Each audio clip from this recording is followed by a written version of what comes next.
This edition under light blue skies tonight. Cardinals and Dodgers. Dodgers took the opener.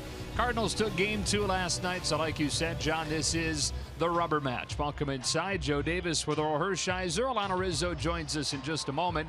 It'll be Kenta Maeda coming off of the disabled list to start this game. And all the first month of the year, he was not very good. Last few times out, he's been as good as anyone. What's changed? Well, a lot of things have changed, but one thing has changed in a major way. Take your eyes to the bottom of this graphic and look at the cutter increase, 17% now.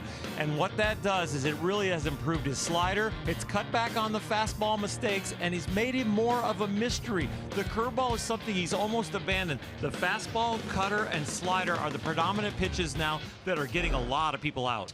We have roster updates for you. Down to Alana. Guys, with the activation of Kenta Maeda off of the disabled list, the corresponding move is actually Jock Peterson, originally thought to not be a DL situation after that collision. He has been placed on the 7-day concussion DL. Dave Roberts and Jock Peterson both saying he experienced a bit of fogginess yesterday, not exactly like himself. Another roster move, this one affecting the pen. Luis Avilan, dealing with left tricep soreness, has been placed on the 10-day DL, and left-hander Adam Liberatore has been recalled. All right, Alana, Dodgers with a chance to gain a game on the Rockies today. They fell in extra innings in Philadelphia. It's game 3. Dodgers and Cardinals coming up from Dodger Stadium.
by the 2017 Hyundai Ioniq.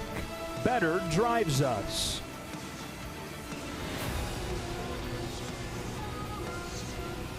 Yadier Molina feeling good about his 13-game hitting streak he's taken into this one on what is one of the coolest nights of the season at Dodger Stadium, with the first pitch temperature set in the low 60s. Yasmani Grandal making a young man's night before this series finale between the Dodgers and the Cardinals. Two playoff hopefuls, two teams up near the top of their respective divisions. And the Cardinals coming to bat for Mike Matheny with this lineup. Brought to you by Honda. It has Dexter Fowler at the top, and then they're trying to jar things up in the top of the order with as bad as they've been there. So they slot Tommy Pham in the 2 spot. Matt Carpenter hits third, Jerko Molina and Piscotty in the middle, with Aledmys Diaz at short and Colton Wong at second. They face off with Kenta Maeda, who makes his first start in 15 days. Of course, the disabled list stint with a hamstring, and you hope that that layoff isn't enough to develop Russ, because his last outing was his best one as a big leaguer. Sure was. 8 1/3 against Pittsburgh. Picked up his 3rd W through 104 pitches, a career high. Had a stint there in Rancho where he got a little tune-up to make sure everything was feeling good. And you're going to see more cut fastballs if you haven't followed Kenta Maeda lately. He has developed that cutter in his last 3 starts. It's really helped out his slider, and it's helped out his fastball, but it's especially helped out his effectiveness. Career best 8 1/3 in that game against the Pirates. Took a shutout into the 9th inning, allowed 2 runs on a Cervelli homer, but that was it. And now goes to work against Dexter Fowler and these Cardinals. Dodgers won the opener Tuesday night 2-1 in 13 innings. Cardinals came back last night and won 6-1 behind 8 innings from Mike Leake.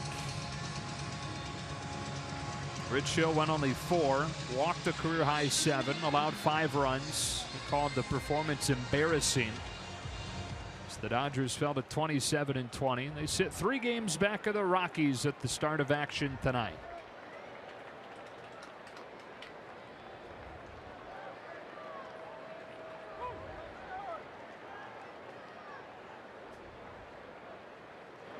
Off we go with ball 1 from Kenta. We talked about this last night, but the Cardinals in the first inning over the last 13 games, 1 for 39. On this 1-0, Fowler takes ball 2. And with Fowler's average sitting just above 200, you can see that he has not really led them that way offensively. Give that spark at the top of the order. Really the reason that they signed him. Defend in center field and a good leadoff presence.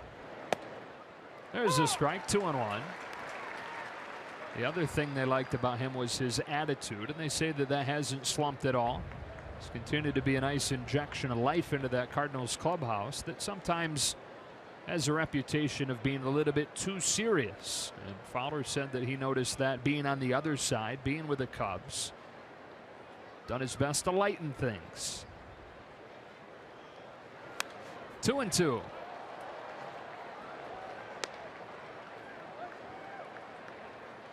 Adam Wainwright right there holding court. Dodgers will see him next week. It says 3-game series here between the teams, and then 4 in St. Louis beginning on Monday. Dexter Fowler starting the game by running the count full on a borderline pitch. Take a look at Audi pitch cast. Yasmani Grandal thought this was a strike. Pitch cast had it as a strike also. Chris Siegel behind the plate has it as a ball.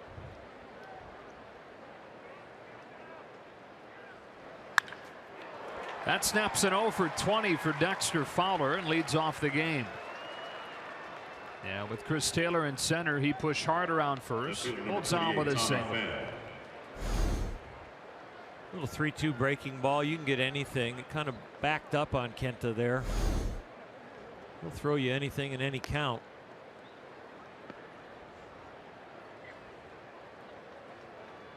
So now Tommy Pham. Called up in early May with some of the injury issues the Cardinals have had. When Stephen Piscotty went on the DL with a hamstring injury, Pham came up from AAA. Several years for him now, bouncing back and forth between the bigs and the minors. 1-0.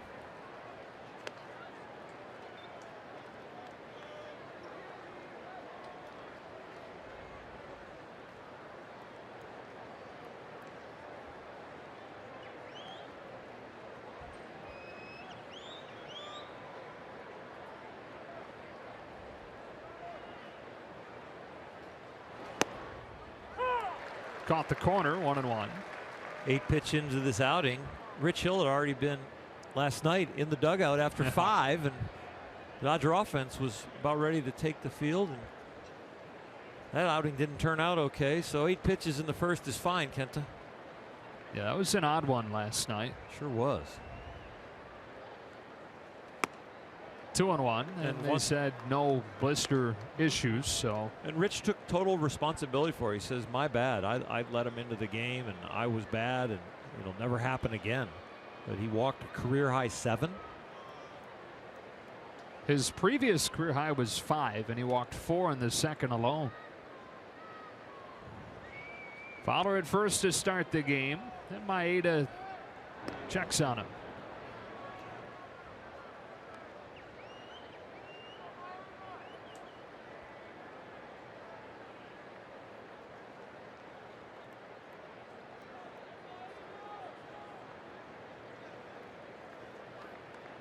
Supposed to be a packed house tonight. Was it Hello Kitty night? Hello Kitty night, bringing him in. Yeah, I'd heard there might be 50,000 people in the stands, and they're working their way into the ballpark still. And those ones up in the upper right-hand corner there's people sitting in them already. That means it's a full house. This place is going to be loud here in an inning or so. Hello Kitty throughout the first pitch.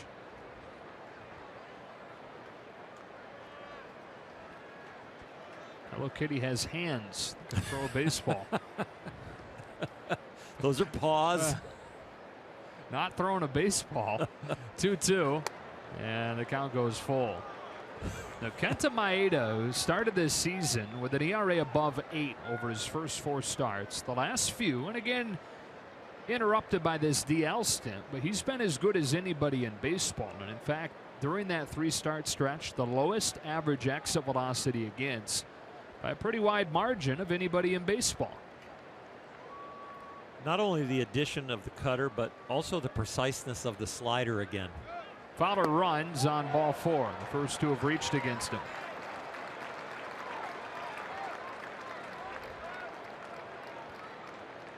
The only part you cannot train for or prepare for in the long layoff is just the adrenaline of being in a game, of an important big league game. I think all the starters and anybody who goes on the DL will be able to adjust to the workload, throw in their side works, adjusting their cardio, adjusting their weightlifting. But there's one thing that you really can't train for, and that's the pressure and the moment of a big league game that you almost get used to when you're out there every 5th or 6th day. 2 on, nobody out. Matt Carpenter, the batter.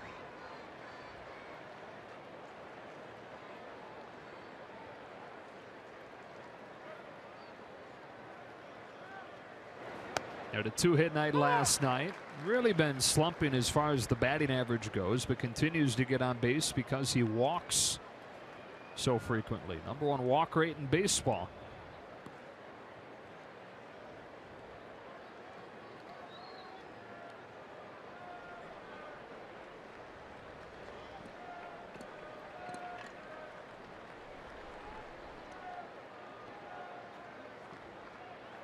Maeda pitches 0-1, and Carpenter looks at a strike. It's 0-2. Interesting that he takes a fastball in the outer half, not precisely on the corner, but has taken the curveball and that pitch. Tells me he's looking slider on the inner half, which Kenta throws an awful lot of. That's some information. Even when a hitter takes a pitch, if it's kind of a juicy fastball like that was and doesn't even offer, that tells me he's looking on the other side of the plate, maybe for something that's spinning. You can give it to him, just put it down in the dirt. He gets him swinging. Even a guy like Carpenter, who watches as many pitches as anybody in baseball, you're still pulling information on the takes. I really am. I think, you know, when that ball, the pitch before, was up slightly in a fastball, it's something even somebody that is more relaxed and can take pitches and doesn't mind hitting a 2-strike count. I think he was gathering a little information there. He didn't pick up that last ball very well at all. So one gone, and it's Jed Jerko to bat. Reached 4 times last night in the Cardinals' 6-1 win. 3 hits and a walk. Power numbers exactly like they were last year. Pretty darn impressive. The difference this time around is that he's also hitting for average. And pounds one down the left field line into the corner to begin the scoring. Fowler's in, dug out by Bellinger. They give the wave to Pham. The relay to the plate is high, and it's 2-0 St. Louis on a double from Jed Jerko. Catcher number 4, Yadier Molina. Every once in a while, Kenta Maeda will try and steal a strike with a first pitch curveball. He did it with Carpenter, and he tried to do it here with Jerko. Left this one up, and Jerko does not let him get away with stealing anything. He just pounds this ball down the line. Bellinger plays the carom well, but by the time you get it in, fleet-footed Pham was way around the bases in a hurry. So Jerko with his team leading, or beg your pardon, with his 20th RBI of the year, 2nd on the team. And with 1 gone, Yadier Molina climbs in. Maeda overthrows it badly, and Jerko takes 3rd.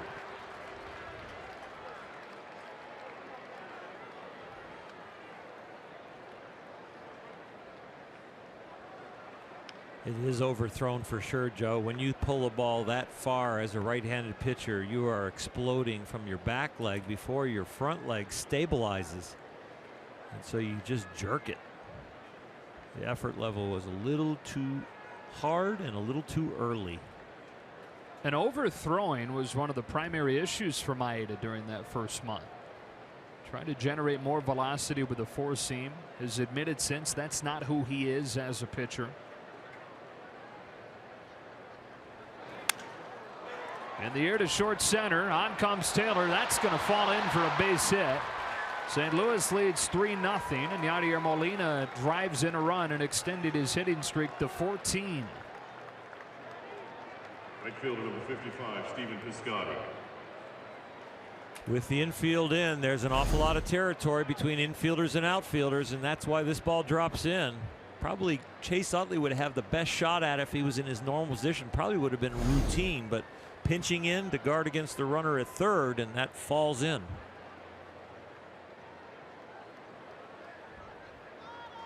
So 3 runs against Maeda here in the first. Still only 1 out. And the batter is Stephen Piscotty.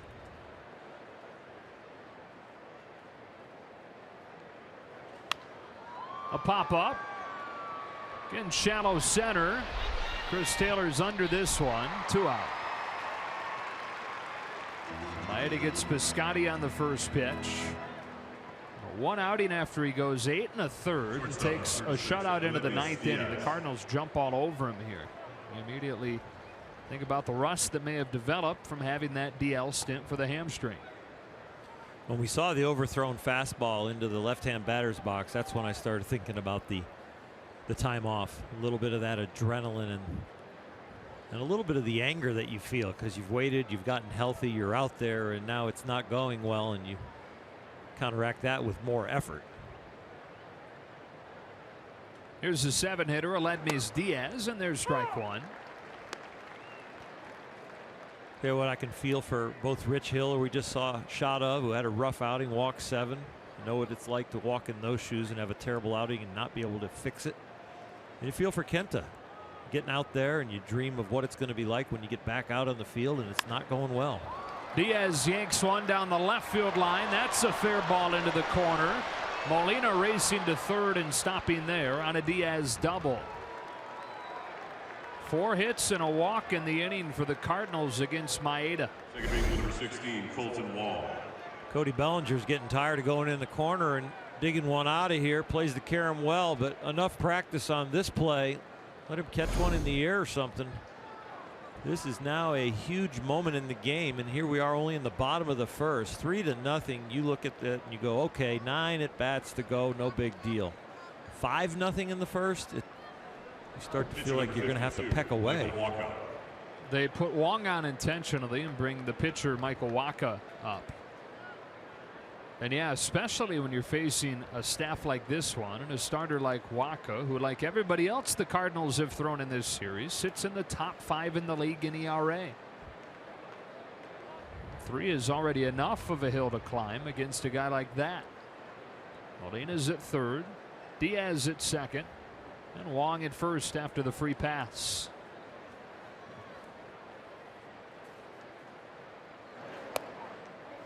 Outside with the first one, 1-0. This Cardinals team has dropped 5 of 7. After they had the best stretch in the National League, they won 18 of 24. And sat in first place in the Central for a short period of time. Now trailing the Brewers by a half game.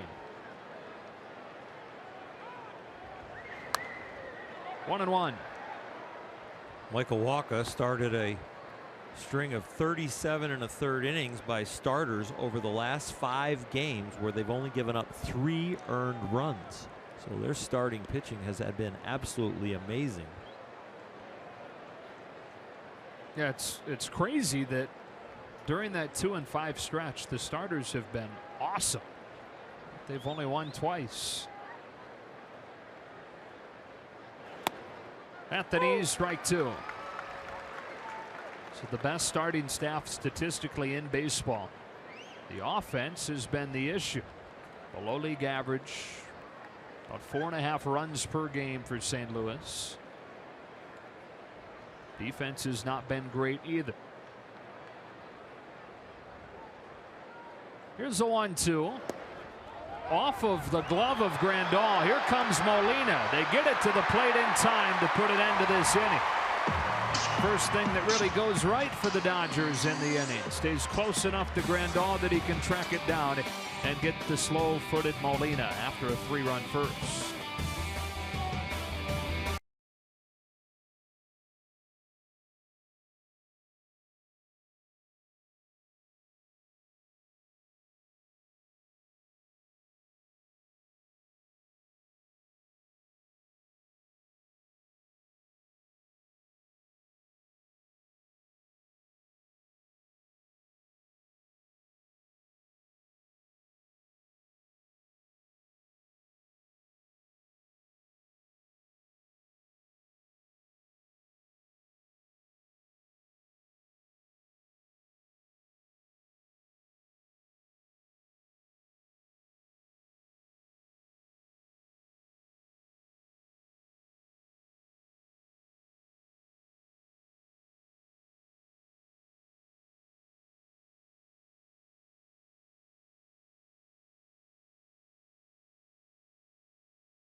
Tonight after the Cardinals strike for 3 in the first, and the Dodgers starting lineup looks like this, brought to you by Honda.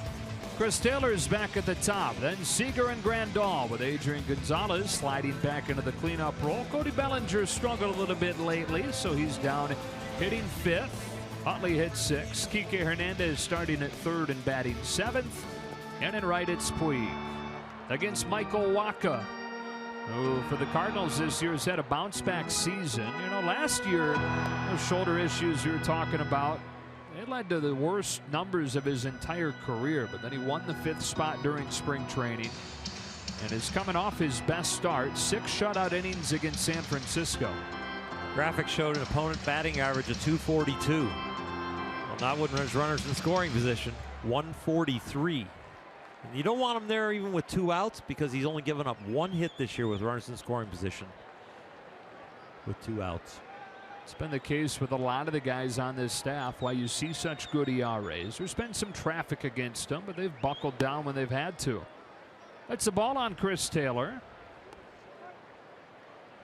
It was 1 for 5 in this series and starting in center for the 2nd night in a row. The 2nd night in his career.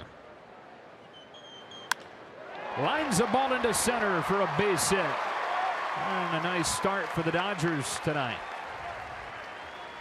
Take a look at the Land Rover Performance Spotlight as Corey Seager comes to bat. The numbers so far, which have not been as outstanding as they finished last year. When you compare him to where he was at this point last year, even in the homers and the RBIs, but even better in the OPS. And of course, we know how he played over the final 100 games or so a year ago. If he's easing into this season, but starting out faster, that's a real good sign. And he did say coming into spring training and leaving spring training, he did not have his A swing last year. Behind a fastball from Waka, 0-1. Corey and the Dodgers have won 5 of 7. And they have the best record in the majors over the last month at 17-8.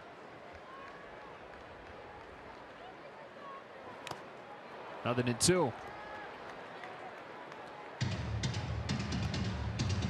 Michael Waka will throw you a lot of strikes. Over 50% of the batters that he faces, the bat is over in 3 pitches or less. And that's because most of the pitches are fastballs or changeups, so they're going to be able to be read strikes or balls real quick, and he's just trying to upset the hitter's timing.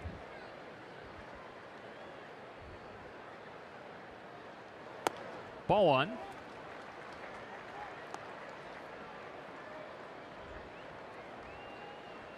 Hard to believe that Michael Waka is still only 25 years old. This is his 5th major league season. Made 9 starts in the regular season in 2013. And that earned him a spot in the postseason rotation where he was phenomenal. And of course, against the Dodgers in the NLCS, won the MVP. Went 2-0, beat Kershaw twice. No runs over 13 2/3 innings. It's the trophy from that NLCS MVP sitting on the shelf at his parents' house in Texas. Seager down on strikes, 1 out. You see 87 right there. That's his changeup. So it's 95, 96 with the fastball and the changeup, and you see the action. Kind of reminds you of Zach Greinke's changeup, where it almost acts like a 2-seam fastball compared to the fastball, which is like a 4-seam fastball. Grandal with a man at first and 1 out. Yeah, Greinke known for really throwing his hard and letting it just kind of do its thing as opposed to trying to slow the ball in your delivery. That's the way Waka is throwing his. He's throwing as hard as he can, letting the grip do all the work.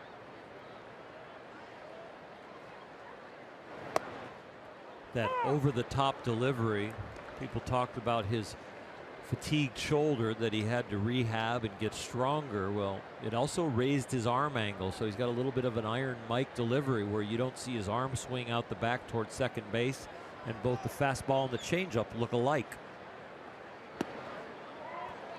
A little bit of a jump in the delivery as he comes at you as a hitter, and that jump can make you react.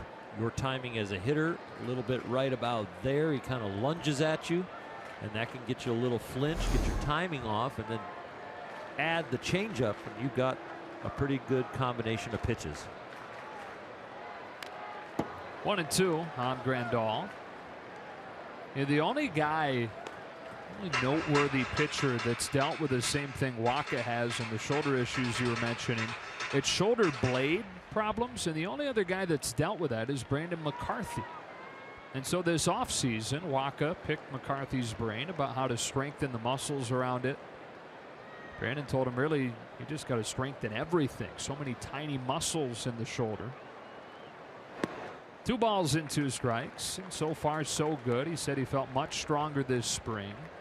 He feels much better the days after he pitches. The thing that those two have in common is that they're both tall, lanky pitchers. And, you know, to get great extension, you're putting a lot of stress on that shoulder blade. Well, the shoulder's not a ball and socket joint. It's really like, think about the humeral head, or the top of the shoulder is more like a ball on a seal's nose, and your scapula is the seal's nose that keeps moving around to keep it in the right place, to keep that ball in the air like a seal does. And so if your scapula is loose or unstable, it's hard to keep that shoulder in the right place. And then that thing kind of wavers around in there, and because those muscles are firing so hard to keep the shoulder in the right place, it fatigues quickly when you're throwing a baseball.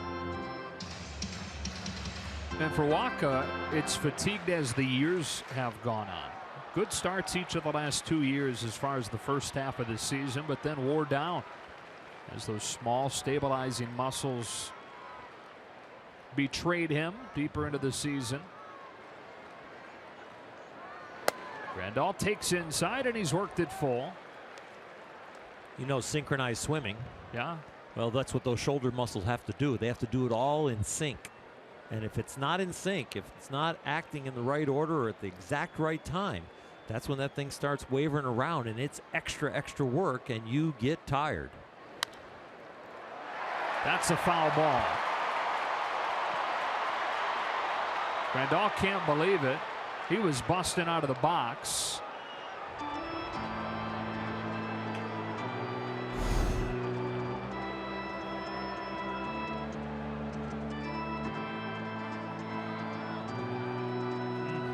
Wow. It is so close. First base umpire Jerry Davis with a call. Dave Roberts comes out. Chris Segal. Fair and foul on the infield is not reviewable. I don't know about this, if it's considered infield, because the ball, when it went over the bag, the next place it hit is in foul territory, but it has to go over the bag in the air to be fair. That's a tough angle to make that call from. Yeah. It's so hard to tell. Jerry Davis is the crew chief down there. He knows that's not reviewable. Grandal continues to battle against Wacha. You know, in front of the bag, it's the home plate umpire's ruling. Yep. Once it gets past the bag, it becomes the line umpire's ruling. Runner at first with 1 out. And Grandal takes ball 4. So the Dodgers making some noise here in the first inning. 2 on with 1 out, and Adrian Gonzalez coming up. First baseman number 23, Adrian Gonzalez.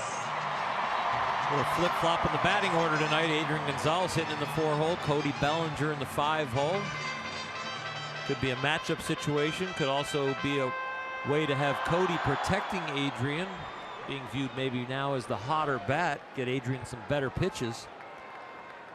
But pretty much no place to put Adrian right here.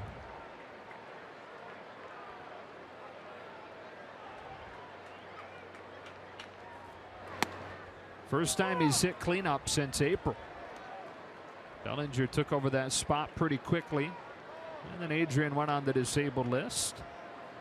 And has hit 5th and 6th since coming back. Guy that's led the Dodgers in RBIs each of his full 4 years in Dodger blue. Waits on an 0-1 and strokes one to deep right center field that Fowler moves back on to catch at the edge of the track. Taylor takes third on a ball that was absolutely drilled by Adrian. Now time for the Volkswagen replay on this shot by Adrian Gonzalez. This is a very sweet swing. Gets all this with some backspin. Fowler kind of shading him that way. Pretty routine play. Chilly night here in LA, so that ball wasn't carrying. Left center, right center. That's the distance, and it would have been a home run or a double. Straightaway center, no dice. So here's one of those situations you're talking about where Wacha's been so good. Bellinger takes ball one. That is with runners in scoring position and 2 out. 1 for 17 off of him this year in these situations. Taylor at third and Grandal at first.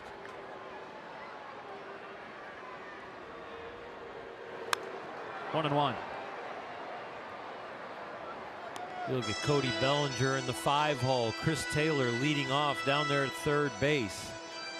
These are the insurance guys from the roster in spring training. And now they're the production guys, adding to the depth and talent of the Dodger roster.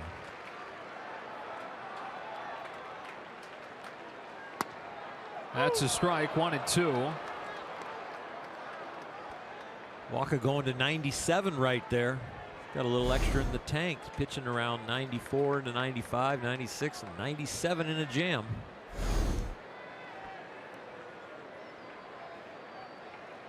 Strikeout's a bit of a problem lately for Cody. Batting with runners at the corners and 2 out. A 1-2. Down swinging. Dodgers waste an opportunity here in the first and trail 3-0 after 1.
Our best wishes to the Dodgers CFO Tucker Kane and his wife Allie, who just gave birth to a daughter, Palmer, their first child, born earlier this week. So welcome to the world, Palmer. Congratulations to Mom and Dad, Tucker and Allie.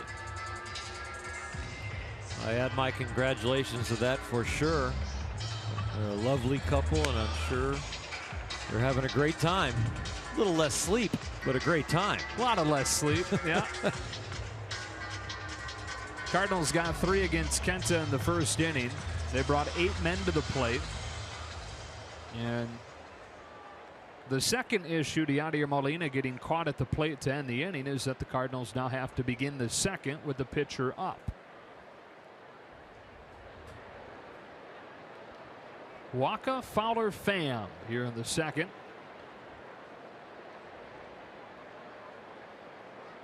Maeda's first pitch is fouled off, strike 1.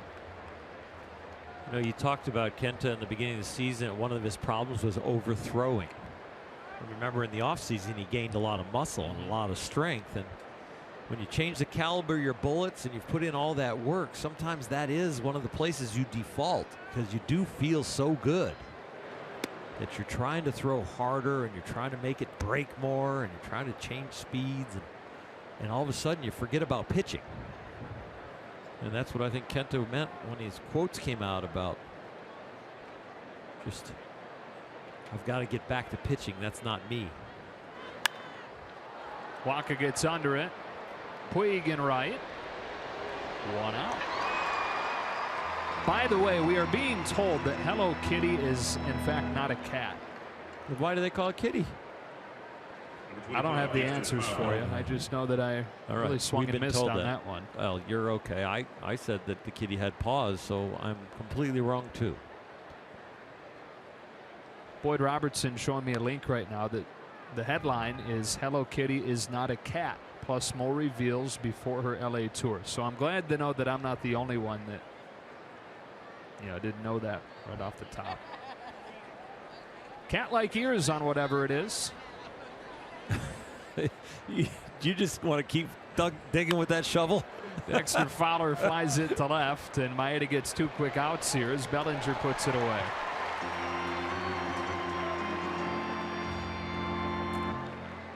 "3-0 Cardinals, and up comes Tommy Pham.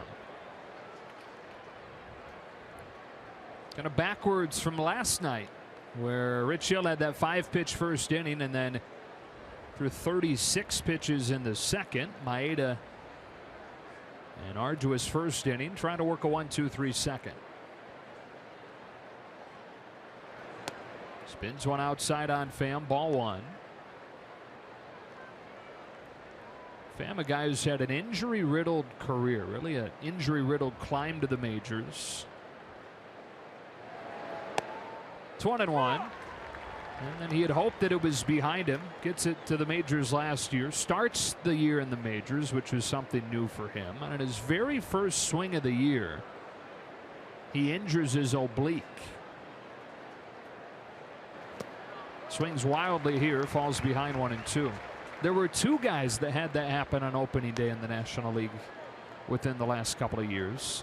Denard Span had the same thing happen when he was in Washington 2 years ago.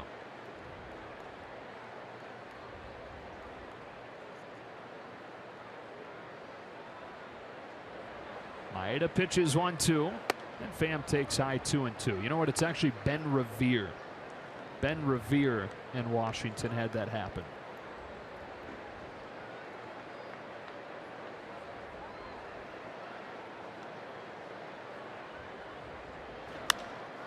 Swatted to left center field. Taylor has to play it on a bounce, and Pham has a 2-out single. So he's reached both times, and the inning continues against Kenta. Number 13, Matt Carpenter. Balls up. Most of the balls up here have hurt Kenta. They really haven't gone and dug out any of the balls that he's kept down by the knees or below the knee. The ones that have hurt him have been about thigh high or waist high.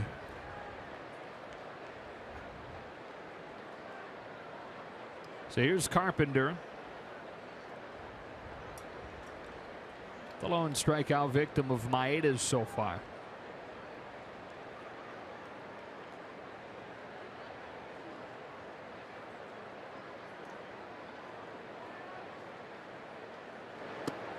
Cardinals playing for a chance to move into first place. The Brewers, barring a 9th inning rally, trailed the Diamondbacks 4-0, top 9 in Milwaukee.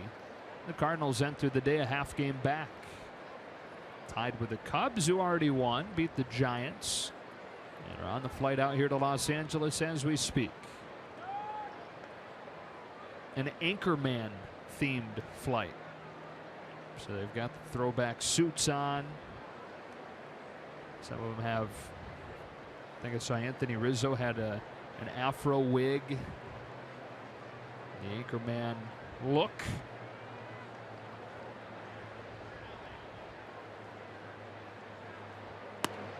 To strike, it's 1-1. They do different themes on all their trips under Joe Madden.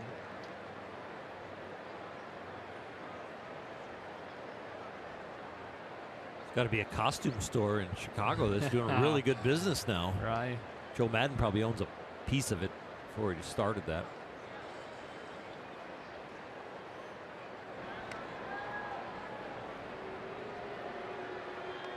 I think I remember a picture of the Cubs in like a pajama trip. Had that too. Yeah.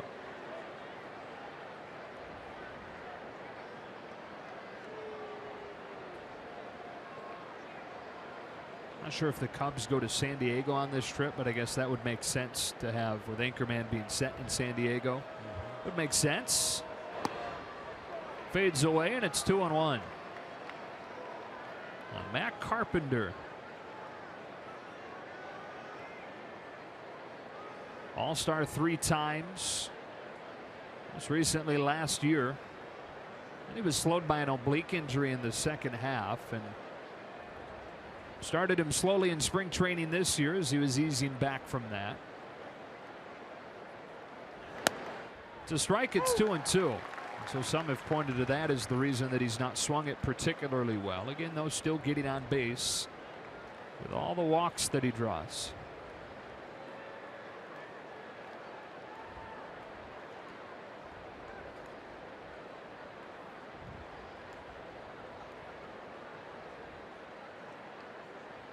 Pham at first with 2 gone, and Maeda home with a 2-2 pitch after a toss over there. Maeda would sure like to get Carpenter right here. 38 pitches already just for 2 innings, or an inning and 2/3 so far.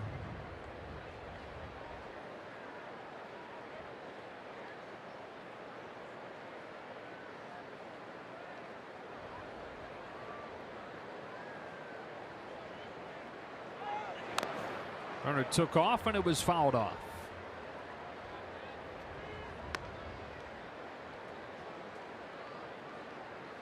Fan showed his wheels when Jerko hit the double down the line, scoring from first. They're not waiting to leave when the ball's hit. Taking off the 2-2 count. They don't mind having Carpenter lead off next inning if he gets thrown out. Carpenter very much has led off a lot in his career.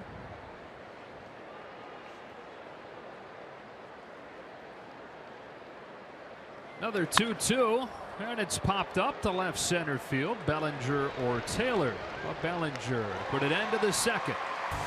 2-out single, but no damage onto the bottom half in a 3-0 game.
Limited baseball break brought to you by T-Mobile. We've talked at length about this Cardinals staff, the best in baseball as far as earned run average goes. These are sorted in order that the rotation goes. So the Dodgers in this series miss Martinez and miss Wainwright, but they'll see both those guys next week at Busch Stadium.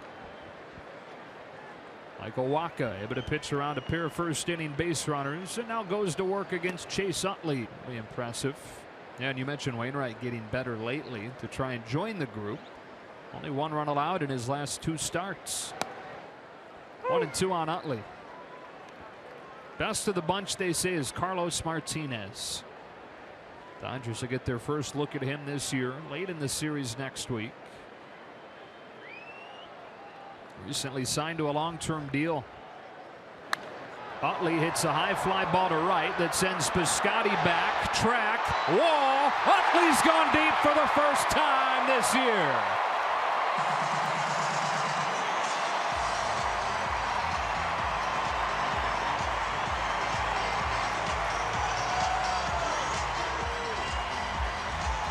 It was only a matter of time before he got one out of here. The Dodgers on the board in the second. The average at the Mendoza line, and that has been a climb from 089 to 200, and now to the launching pad.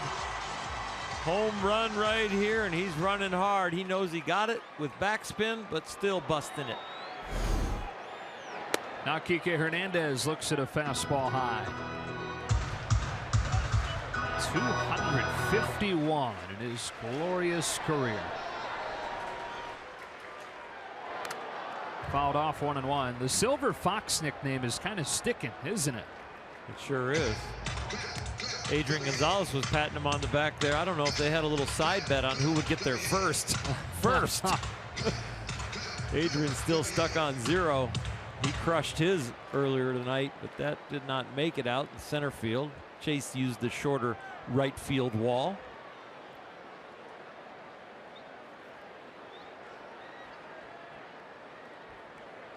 Wacha to Kike with a 1-1. Laid on it. 1-2. Only the 4th earned run that the Cardinal rotation has given up over the last 40 innings.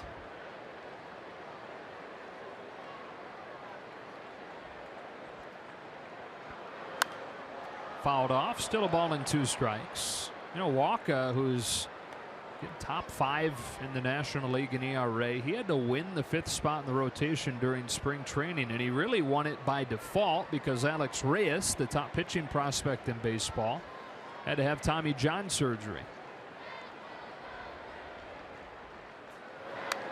Still 1-2. Gave him an opportunity to have this bounce back year, and he's taken full advantage of it. Former first-round pick. Debuted in the majors less than a year after the Cardinals drafted him. That was the same year that he won the NLCS MVP.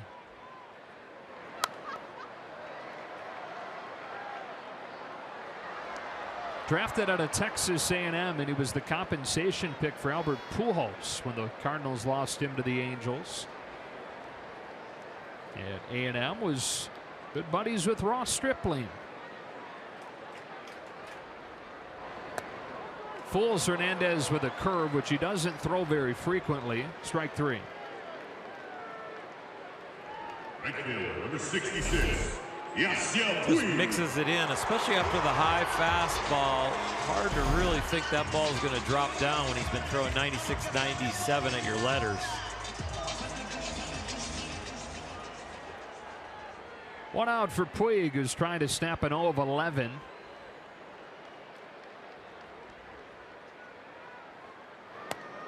Ball 1.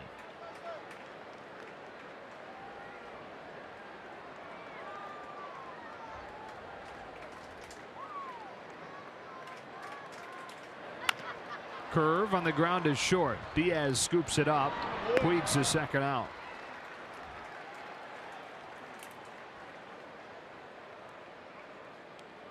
Number 18, Kenta Maeda. And up comes Kenta. Got to feel a little better about his outing. Give up the 3 spot, but get a 0 in the second. And a little ball that got away from Yasmani with 2 out. Or it could have been 5-0 if he'd given up another hit. Now 3-1. He's got to feel like he can get on the beam, get some more zeros, and let the club have a chance to get back in the game. Cracks his bat and a bouncer to third. Jerko's got it. And the Dodgers done in the second. But Chase Utley's first home run of the season starts the inning and starts the scoring for the Dodgers.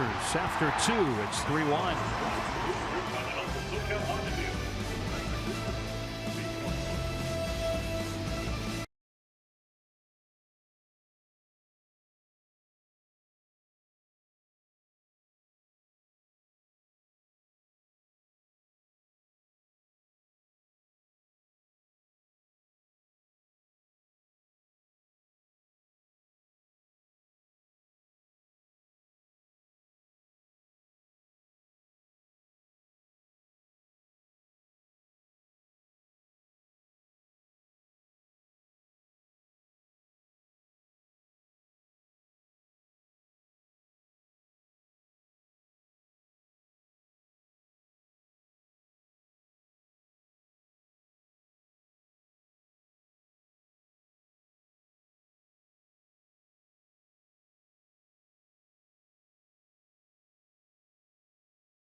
Kenta Maeda on the hill for his 3rd inning of work. We know the rotation for the Cubs series, the upcoming Cubs series, Alex Wood, Brandon McCarthy, and Clayton Kershaw. Still no idea, however, when Hyunjin Ryu is going to make his next start. What exactly is next for the left-hander? Dave Roberts saying earlier today that they really have continued conversations about what exactly to do with Ryu. And there is a conversation, guys, about putting him in that bullpen to come out of the pen in long relief. They still think that Ryu can help this team win. They say that he is considered to be a guy that can eat up some innings, but he hasn't thrown a lot of innings in the past couple of years, so they're also mindful of that. There was also a question as to whether or not they would send him to AAA to get some work in. So far, that hasn't been part of the conversation, but a very puzzling story as far as what's next for him. All right, Alana, middle third of the Cardinals order against Kenta Maeda here in the 3rd. His first one to Jed Jerko is up for ball 1. How do you think Ryu would profile in long relief?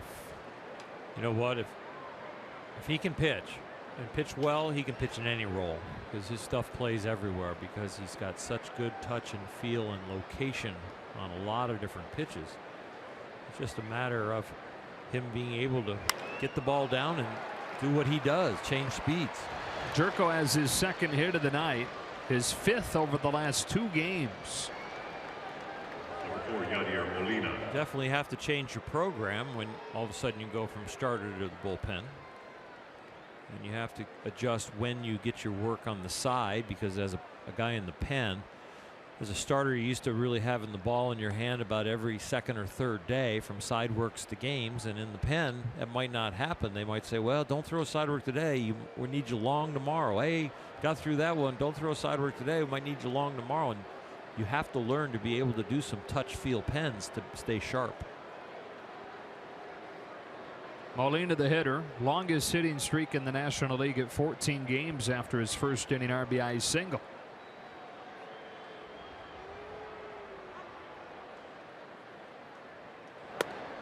Ball 1. Signed a $60 million extension this spring through the 2020 season. So that'll take him through his age 37 year. He has a chance to spend his entire career one organization. That'd be 17 years, all with the Cardinals. He's ahead of Maeda 2-0. Not many guys do that. Not many at all. The late great Tony Gwynn Played for the Padres his whole career. Cal Ripken in Baltimore. Derek Jeter in New York.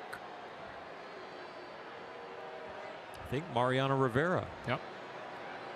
Yeah, the longer you go, the harder it is if you try to keep playing to stay in one spot. Molina stays hot, poking a base hit to right center. Back-to-back singles open the third against Maeda. Nice piece of hitting right here. A little slider. He stays inside. Doesn't do too much with. Kenta Maeda really with his back against the wall a little bit here. Down 3-1. Dodgers get him a run to get closer. Now he's got first and second, no out. I'm sure Dave Roberts is getting a little bit tired of watching a couple starters struggle early and having to kind of sit on pins and needles and make decisions about how's this all going to work out. 2 on, nobody out. Here's Stephen Piscotty.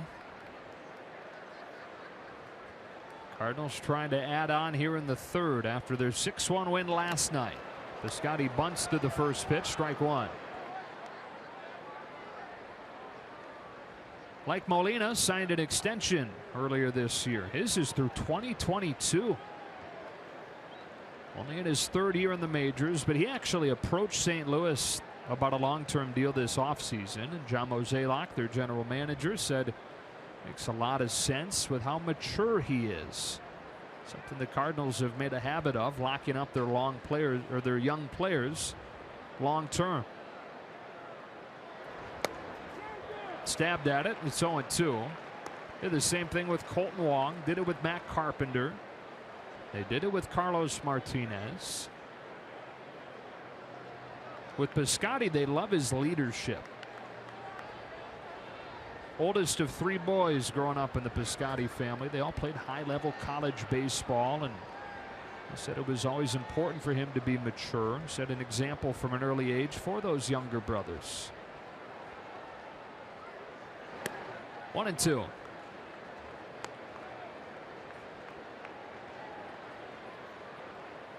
Into elevating a little bit more than he has. Last 3 starts when he was good, his ground ball percentage was close to 50%. Tonight the Cardinals are really getting the ball in the air off of him. I think it's because he's about 6 to 8 inches too high in the strike zone.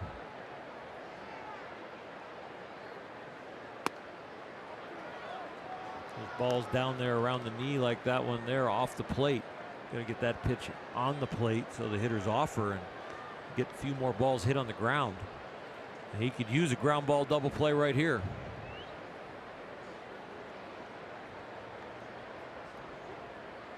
Three runs on 7 hits for St. Louis, including back-to-back singles to open this third inning. Turco at second, Molina at first, and Stephen Piscotty takes ball 3.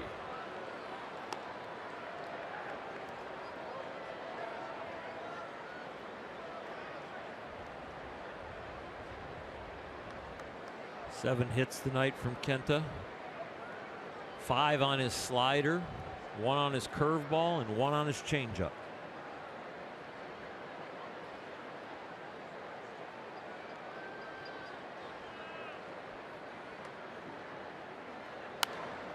A pop-up. Grandal can't find it. It'll be up to Gonzalez, who tracks it and squeezes it for the first out. You're talking about the pitches that he's allowed hits on. Yes. That's an issue, right? When it's not one thing that's getting banged around, it's pretty much every pitch you're throwing, you're seeing hard contact against. Yeah, that's what tells me it's more not about the pitch selection, as more of the elevation, the ball's being up. And again, right there, that ball was up and he got a pop-up out of it, but you don't want to live there. And we've listened to enough Dodger hitters and hitters around the league, and the theory in hitting now is the more you can get the ball in the air, the better chance you have of hitting for power and hitting for average. Diaz doubled his first time, and he's been hitting for average lately after a slow start to the season. His second in the majors.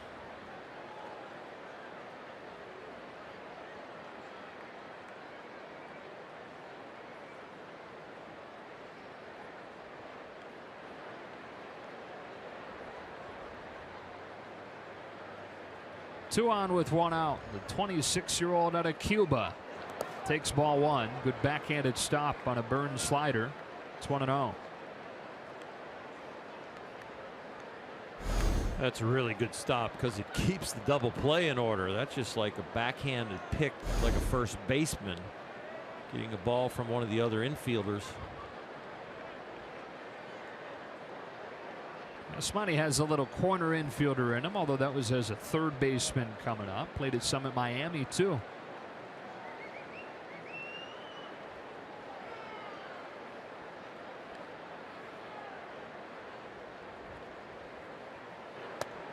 Two and out.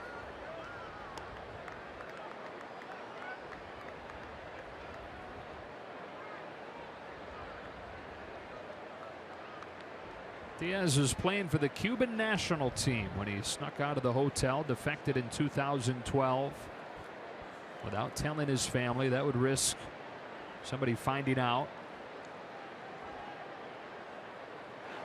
Swings away, 2-1.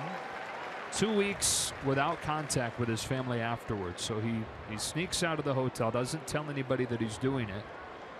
His family was on pins and needles. His dad happened to be on business, works in science, and he was in South America at the time, and finds out that his son is missing. Had an inkling what he was doing, but again, hadn't been told specifically that it would happen.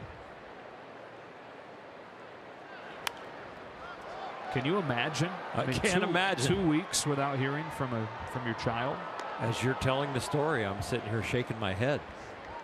But that's only one of many stories like that for these guys. It's the only way to do it. It's the only way to not ensure but give yourself a chance at success, is to be as secretive as possible. When I read Yasiel's story, incredible. Absolutely incredible what he went through. You know, we've got to dive into that one of these days and spend an entire game talking about Yasiel's journey here.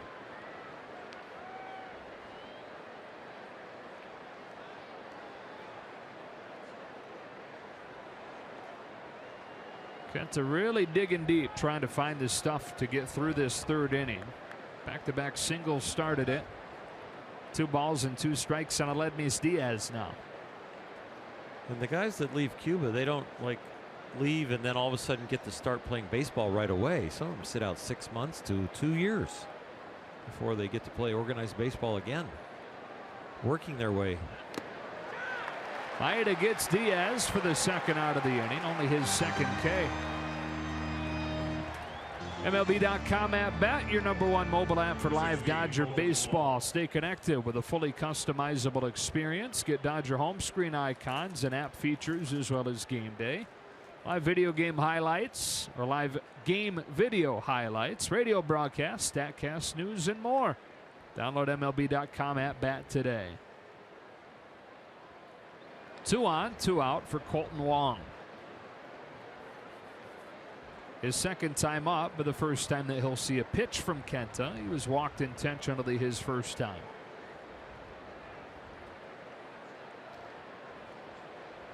Kenta doing a good job digging himself out of this inning, and now don't lose your concentration in attack. You do have walk on deck, but we sure would like to have him lead off the next inning. To the back door for a strike.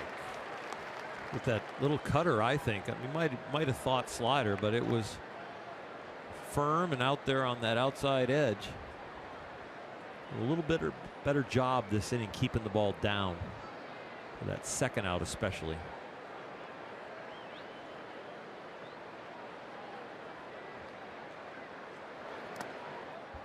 One and one.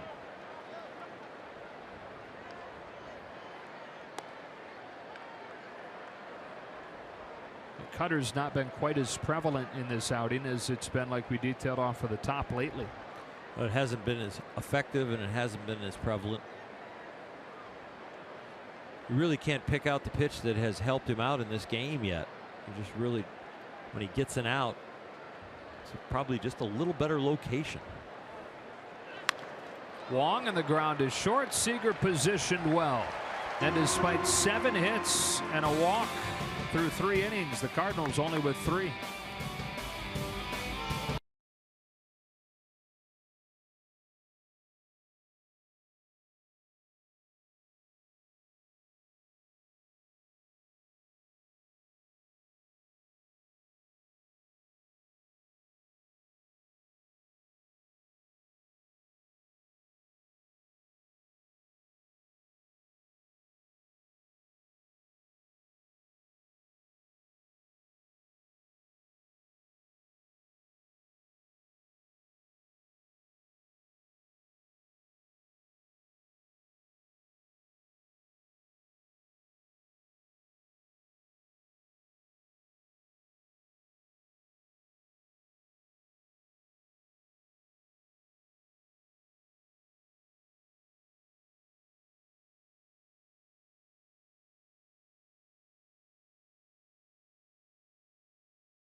senior athlete, then nominate them for a chance to be named a Spectrum Sports Championship Drive Scholar Athlete and receive a $2,500 college scholarship. Go to SpectrumChamp.com now for more information.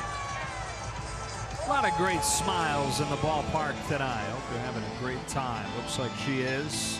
It's going to be a while before they go to college, but get the scholarship anyway. Well, they're not seniors yet. Never too early to start thinking about it, though.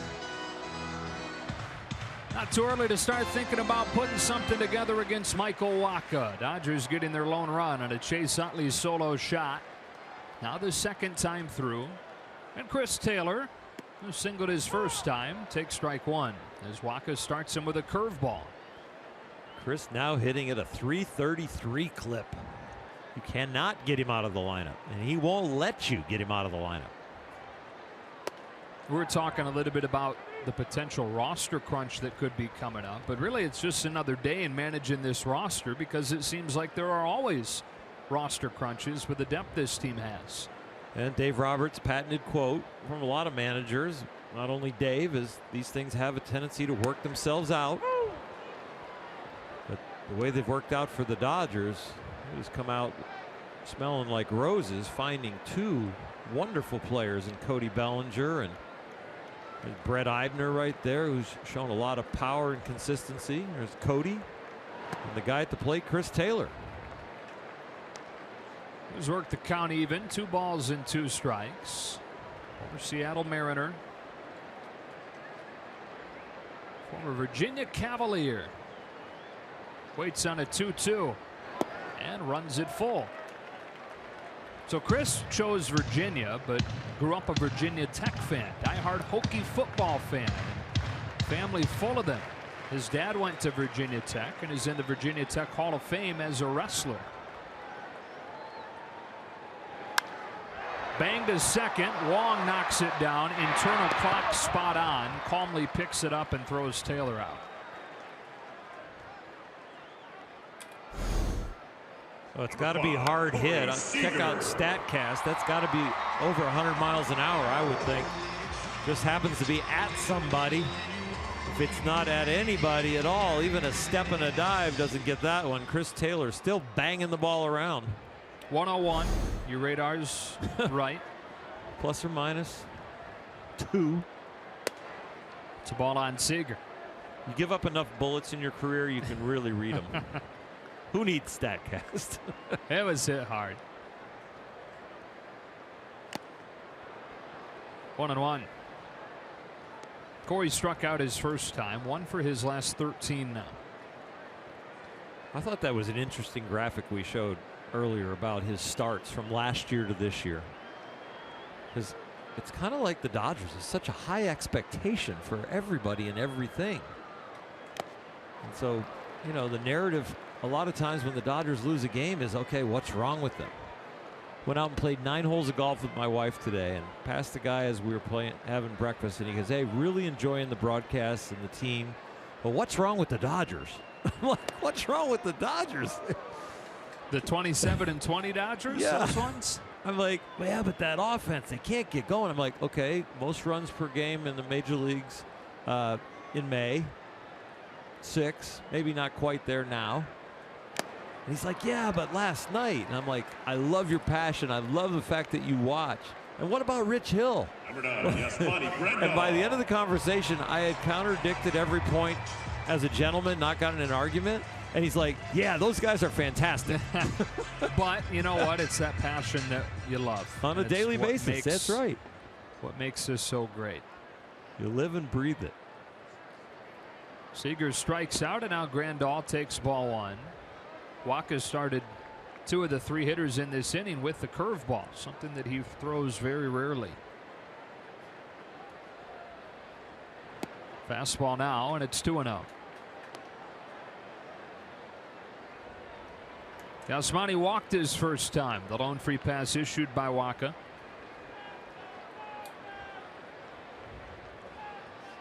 A 2-0. And a strike. Little bit of a cutter right there from Walker. He doesn't normally throw that, but he backed into a fastball count. Know he has a great fastball hitter at the plate. Wanted to put a little movement on it. Back up to 94. The cutter was 91 and went left to right. That one he tried to tail away from Yasmani. So here he is in a fastball count again. I think Yasmani will get something hard. Just got to figure out which way it's going to get the barrel on it. It's a change, actually, and it's full. Sure was. And the timing on that changeup, it's not so severe that you're going to be so far out in front of it that you're going to top it. It's really more about reading the movement. And is he going to throw it for a strike, or is it going to move out of the strike zone? Bounce to Wong in the first 1-2-3 inning of the game for Michael Wacha. Through at 3-1 St. Louis.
At LA is brought to you by the Ram 1500 Rebel.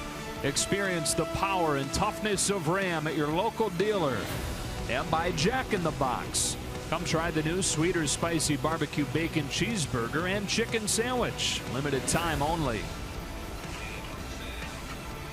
On this date in 2008, Clayton Kershaw made his major league debut against the St. Louis Cardinals. 20 years old, babyface Clayton right there. Youngest player in the majors when he made the debut.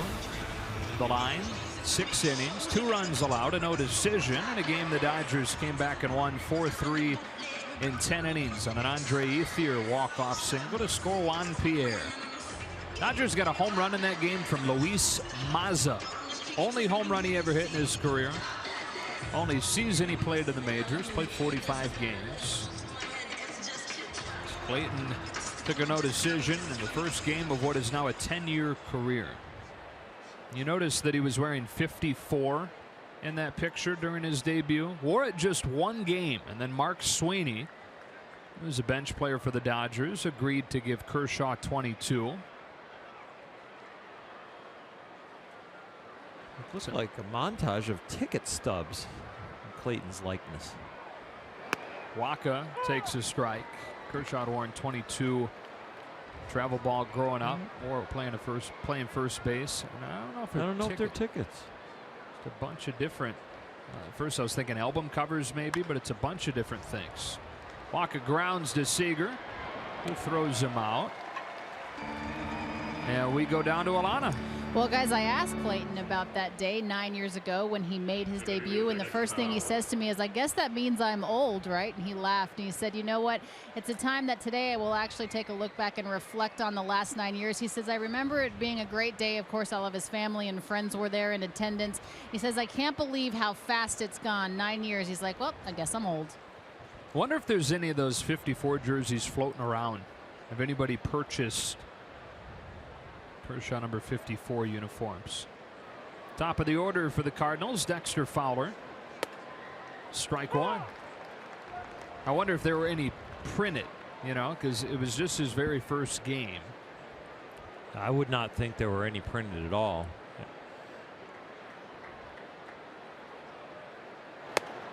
Nothing in 2. Clayton said that it's gone so fast, and I really do. I believe that, like, days are long, but years are fast. It's absolutely amazing how time flies.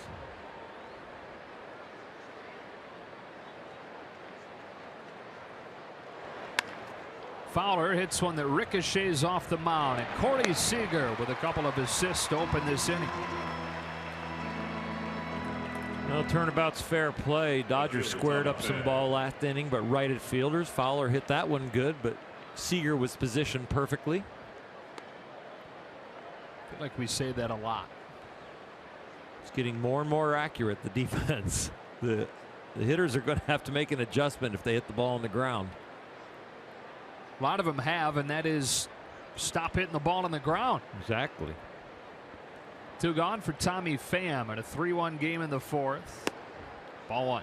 One of the best at that, and the largest conversion is Justin Turner, who's now on the DL, but I think he's leading all of baseball still in batting average.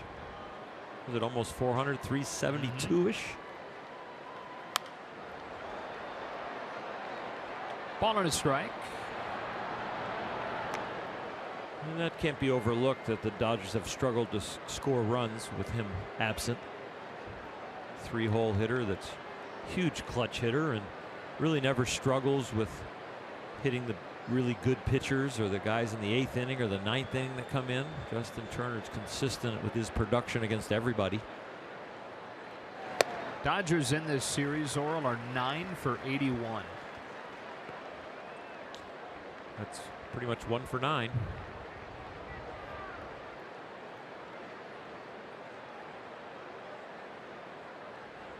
Some good pitching and some frustrated hitters.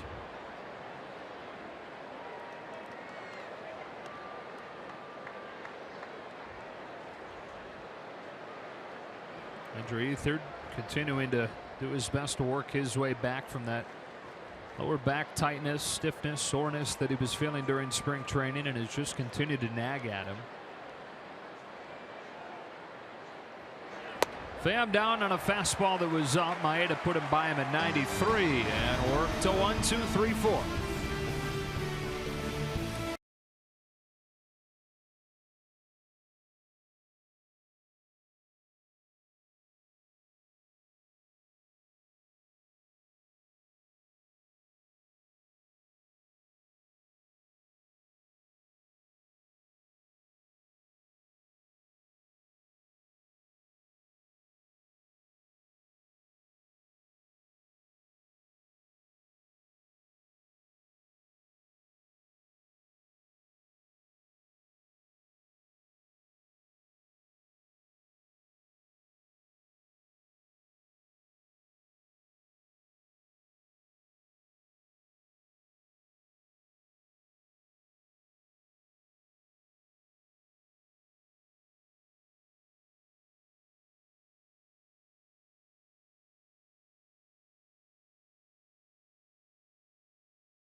Like cold hard fact of the night. These teams started meeting in 1892. They've met more than 2,000 times, and somehow they're separated by only 3 games. Dodgers 1,023 wins. Cardinals 1,020 wins.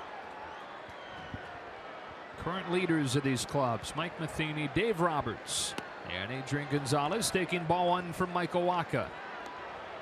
St. Louis, known as the Browns when they first met. Dodgers were the Brooklyn Bridegrooms that year in 1892.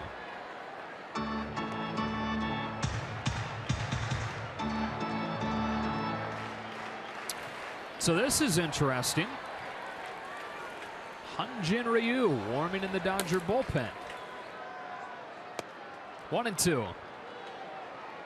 Well, Lana said in her report that Ryu was anxious to get pitching, and this would show that he will do it in any role. There hasn't been any pushback from the lefty as far as maybe a role in the bullpen. And in some ways, if he wasn't going to pitch out of the bullpen and he felt real good about how he's throwing the ball and said, I don't have anything wrong with me, I can't go on the DL, that's the place to go, is to the pen. Gonzalez the first out of the fourth. Number 35, Cody Bellinger. And here's Bellinger. The reason he could be up so soon in the bullpen is because it takes him a little longer to warm up. I mean, we are a ways away from Kenta's spot in the order. But they might say, you know, it might be next inning when his place in the order comes up. So take as much time as you want. Get up whenever you want. Already printing those Bellinger jerseys.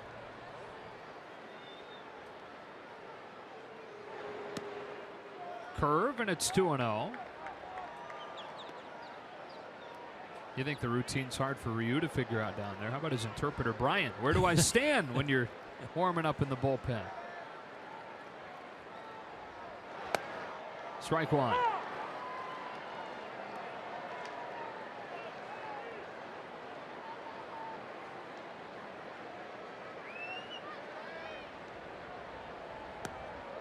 A little bit low. 3 balls and 1 strike.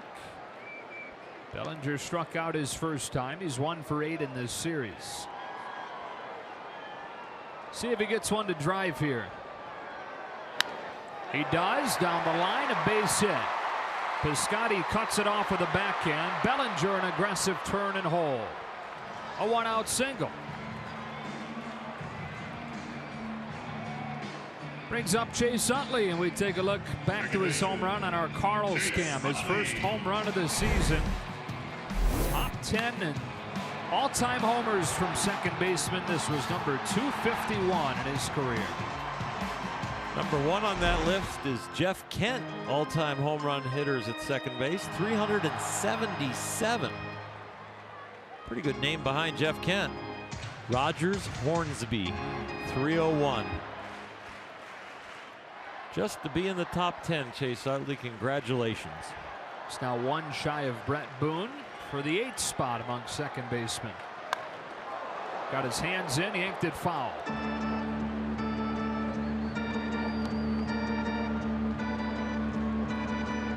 The Silver Fox. That name doesn't get put on a guy who's new.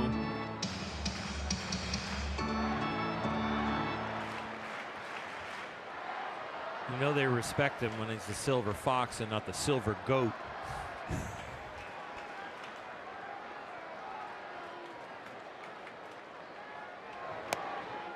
Behind 0-2, signed a 1-year contract. He has said before that he didn't think that it was very likely he'd be in a Dodger uniform again. Thought that he had read the writing on the wall when Logan Forsythe was acquired. Great surprise for him and for everybody on the roster when a few weeks later they figured out a contract to bring him back. This is where he wanted to be.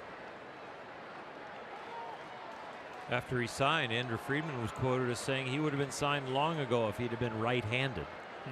They were looking for a little bit more in the utility role from a right-hander. Did get to the point where Chase's number contractually and what the Dodgers needed, and especially needed his personality and work ethic, it all worked out. 38-year-old in his 15th big league season. Hacks it foul. It's a one-year deal last year as well. Last year 1 year $7 million. This year 1 year $2 million. Six-time All-Star from Southern California originally, although now makes his offseason home in the Bay Area. So there were a lot of people that thought San Francisco could be a landing spot. That would have been hard to watch. They had Jimmy Rollins in their camp in spring training. His double playmate. Tailed over the inside corner for strike 3. Waka's 5th, 2 out. Number 14. Chase was very sure of the home run pitch that he hit out. He's not real sure about this one. Boy, it just barely caught the edge. It looked like it got a lot of plate from that angle.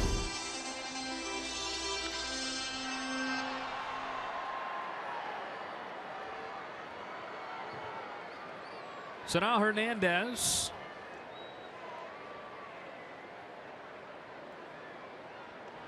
Took strike 3, caught on a curve his first time. Kike has the kind of pop that could tie the game in a hurry. 16 of his 21 hits this year have gone for extra bases. Cut and a miss, strike 1.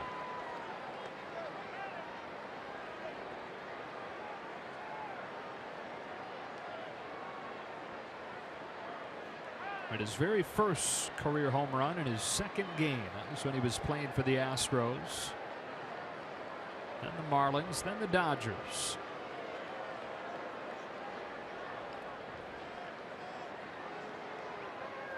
Curve, 0-2.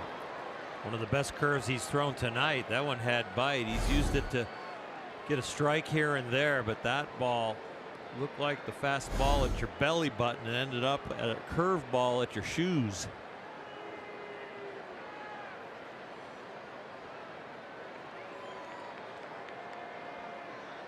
Bellinger at first with 2 gone and a 2-run game in the 4th, and Waka to the plate with an 0-2. Ball 1.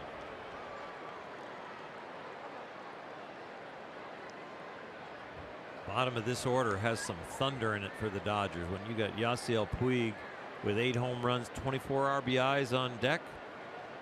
Kike Hernandez can light it up.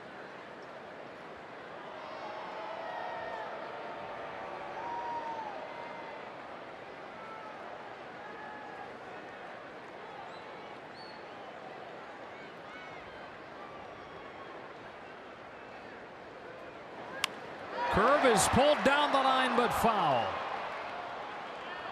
That curve wasn't as good, and Kike nearly cashed in. This one was up in his eyes, not at his shoe tops. Just a little bit early.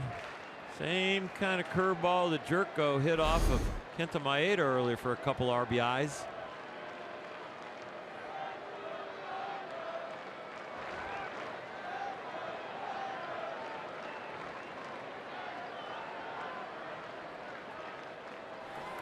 Ryu continues to warm for what would be his first career big league relief appearance. A crack bat liner foul. And Kike will have to go get a new piece of lumber.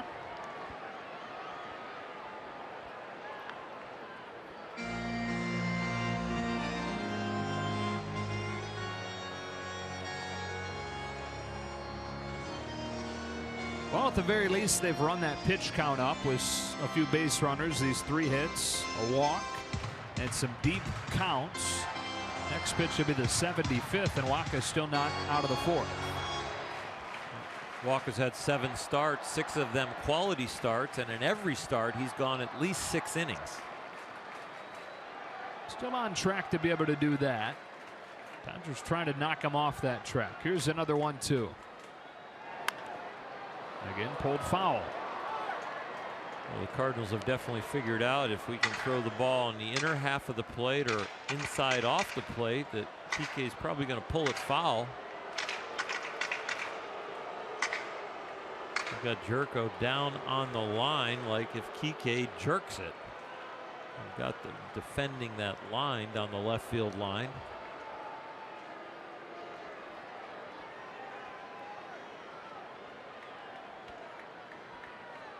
Molina sets the target away this time. And he pokes a base hit to the opposite field. After they pound him in. They go away, and he swats a base hit to right.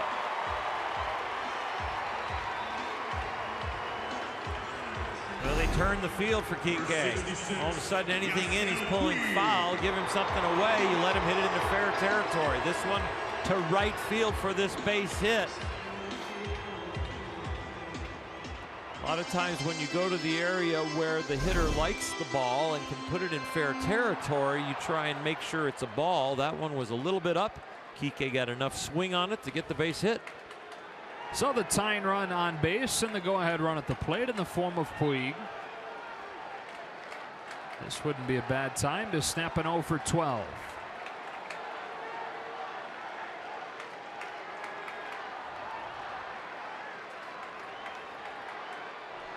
Logan Forsythe ready to hit in the pitcher's spot. That means Hyun-Jin Ryu ready to come into the game.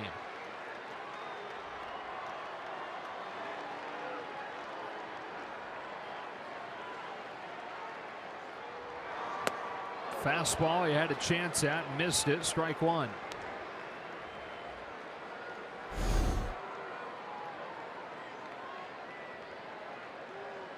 Big swing. Maybe too big.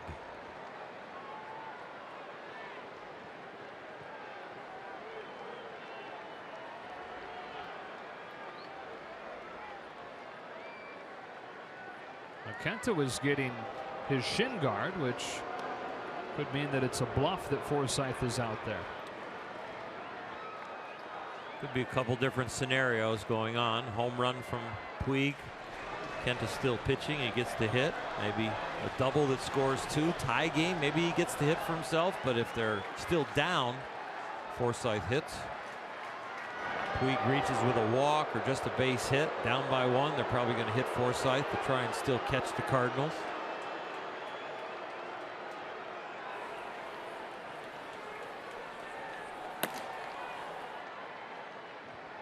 Waka back into one of those spots that he's thrived in with his back against the wall. 1-1. Yasiel in these big moments just needs to breathe and have some rhythm. Sometimes he can get away from his basics, try to do too much. Turner Ward has talked endlessly with him about hitting in normal situations and then hitting under pressure.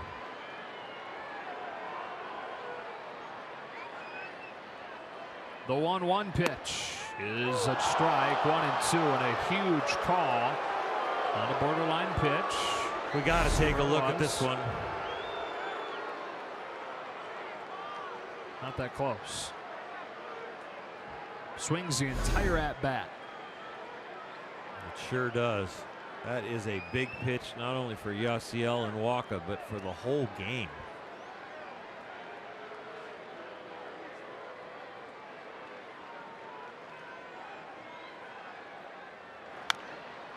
Base hit to right field. Yasiel Puig with a 2-out RBI single. Hernandez safe at third. And it's a 3-2 game in the fourth.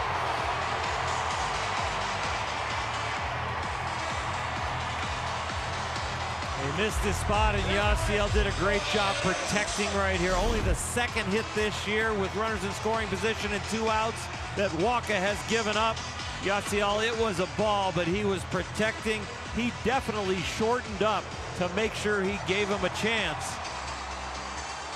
Maeda will now still hit for himself. You surprised at that? Maybe a little bit. If you got a guy in the bullpen ready to come in who you know can give you significant length, you don't know how good he's going to fare out of the pen, but length won't be an issue. Well, it might just tell you that it was a complete deke. And that Ryu was just having a side work. Strike one on Kenta with a tying run at third here in the fourth inning. Still early. But interesting that Forsythe is pulled back.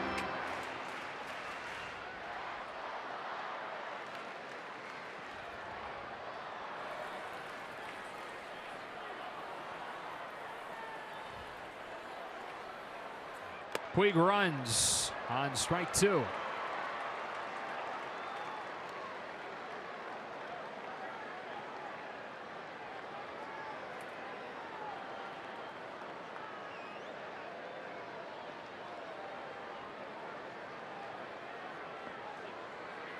All right, only 69 pitches on the mound, so there is a chance that he still gets you another few innings in this game.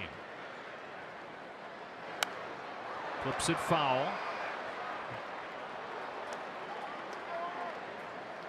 In some ways, we're part of the culture shift where we're even looking at pinch hitters for a starting pitcher down by 1 run in the 4th inning. I mean, that's just unheard of years ago. This is still way early in the game. I think that probably part of what is skewing our discussion is the fact that Forsythe was in the on-deck circle, and it gets your brain churning a little bit thinking about that decision. And that's Ryu in the pen, a Right. starter that wasn't usually get up and down and would be in his first relief appearance. But I think it's a lot of different things that Dave Roberts is weighing. Softly hit up along third, but foul. Had that stayed fair, that would have been a tough play for Jerko. The other thing I think Dave Roberts is weighing, he only has a 4-man bench. He's got Logan Forsythe, Austin Barnes, Franklin Gutierrez, and Brett Eibner, all right-handed hitters. And he's got a long way to go, only down by 1. So he's not only losing Maeda, but he's losing one of his key pinch hitters in Forsythe. Ryu no longer warming. Tying run at third. Here's an 0-2. Ball 1. Benta can swing it a little bit. Good athlete. Homered in his first major league game last year. As Kike at third and Puig at second, and a 3-2 game in the 4th. The 1-2. A curveball inside the bag. Kenta delivers.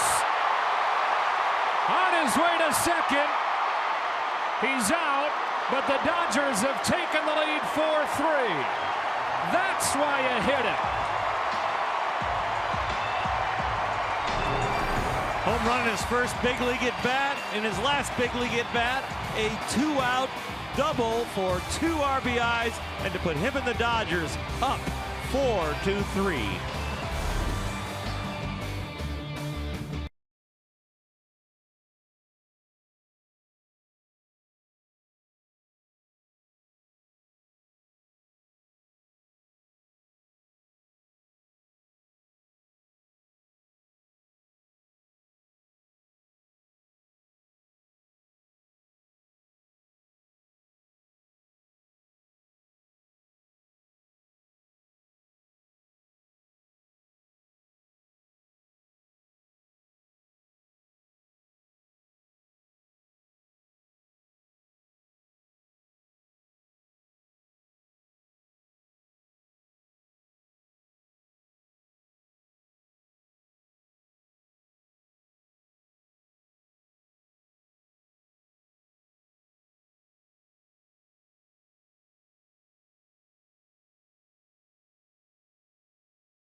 At LA is brought to you by your Southern California Toyota dealers. Toyota time is going on now. Get incredible deals on a fuel-efficient RAV4 hybrid. This is back in San Diego and Kenta's debut when he hit the home run and got the silent treatment when he entered back into the dugout. That one was fun, but this one was bigger. A go-ahead 2-run double, and the Dodgers have taken a 3-0 deficit and turned it around to lead 4-3 here in the 5th. His next bobblehead will be him swinging a bat, I think, the way it's going right here tonight. I said double. It's a single with him getting thrown out. That's trying to go to second. I said a double too when so we went to break. Fault. It is. I led you down the road. You did. So wow, now Kent is in position if he can go another inning here to be the winning pitcher in this game. Still a long way to go, but that is a long way from where this thing felt about an hour ago. He didn't look like he was going to go very far in this game with the 3 spot in the first from the Cardinals. Then he didn't look like he's going to go very far with Logan Forsythe in the on-deck circle. Then the Dodgers get a run, and he still gets the hit. Now he's still in the game with a chance for a W. And he makes his manager look like a genius. He is a genius. Don't ask him. He won't tell you. You're right about that. He's a very humble man. The second and third hits with runners in scoring position and 2 out off of Michael Walker this year. Teams were 1 for 17 in that situation coming into today. And one of them belongs to Kenta Maeda. 3, 4, and 5 for the Cardinals. Matt Carpenter leads off this inning by taking a strike. 0 for 2 tonight for the old TCU Horned Frog.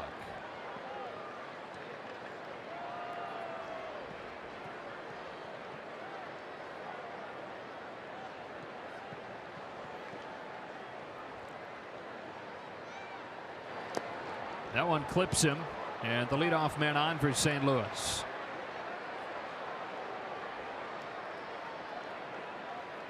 Dave Roberts has been in a few tough situations here. This hit batter. Third baseman Jed Jerko. Now you got to watch your starting pitcher who just got you a hit, a couple runs, and he's had a lot of close decisions to make so far this game. Do you think in getting Ryu up when they did, having him warm like that, he's burnt? I think Ryu was there to, as a left-handed pitcher, to face Carpenter to lead off the inning if they decide to go this way. Now with a lot of righties, go with Josh Fields sitting right there watching.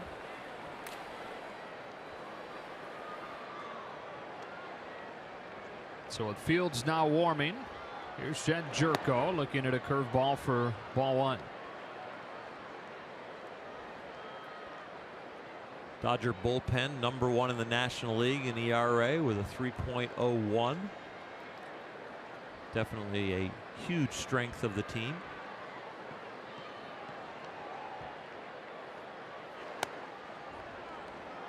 Thought that he tailed it in, but Chris Segal, home plate umpire, says no, and it's 2-0. We saw a pitch call wider than that, and Yasiel Puig was at the plate. 1-1 pitch from Walker that called a strike that was a ball. Jerko 2 hits tonight, double and a single. Climbs the ladder for this one, and it's 2-1.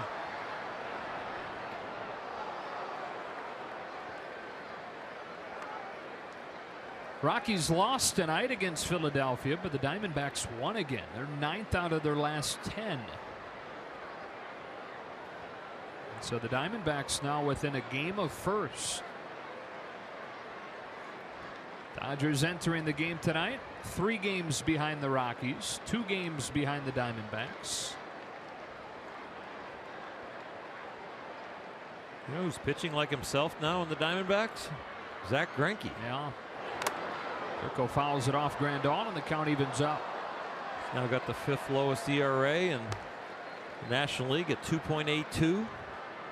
Up there in innings, up there in strikeouts. Looking like the Zach of old. I think we both agree the Rockies are for real and have for a while. Everybody, though, it seems like has been saying just give it another week. Just give it another week. On the Diamondbacks, well, here we are in almost June, and they're within a game of first place, continuing to hang around.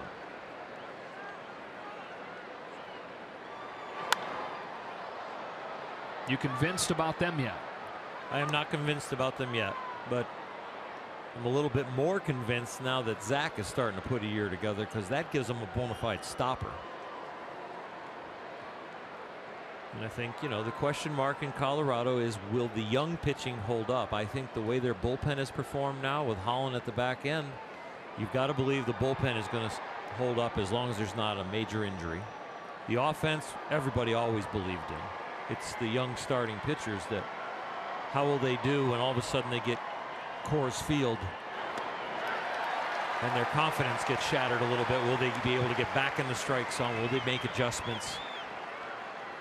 It'll be very interesting. Maeda strikes out Jerko. Get an all-access pass to every moment of this season with the boys in blue on and off the field with Backstage Dodgers, presented by Hankook Tires. You can catch a new episode next Thursday after the post game right here on Sportsnet LA. That will also be against these Cardinals 7 times in a 10-game stretch, and then they're done facing each other,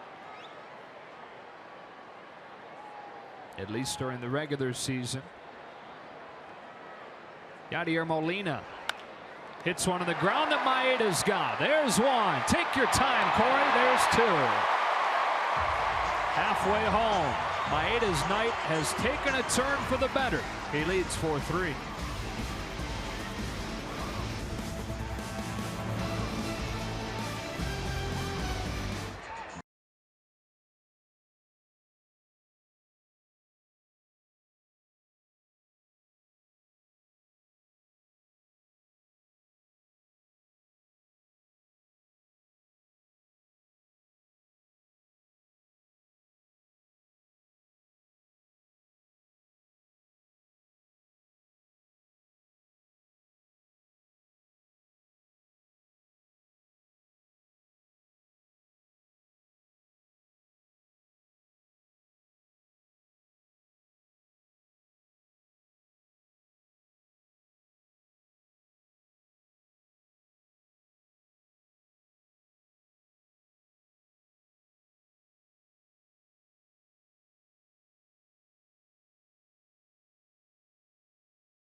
For things to look forward to at Dodger Stadium on the upcoming schedule as far as promotions are concerned. Friday, June 9th versus the Cincinnati Reds. It's LGBT night. Event ticket includes exclusive Dodger t-shirt ticket pack, only available at Dodgers.com/LGBT. And how about Game of Thrones fans? You get your own night, June 22nd versus the New York Mets. Check it out at Dodgers.com/promotions. Guys, I'll get you guys a couple t-shirts. All right. Thanks, Alana.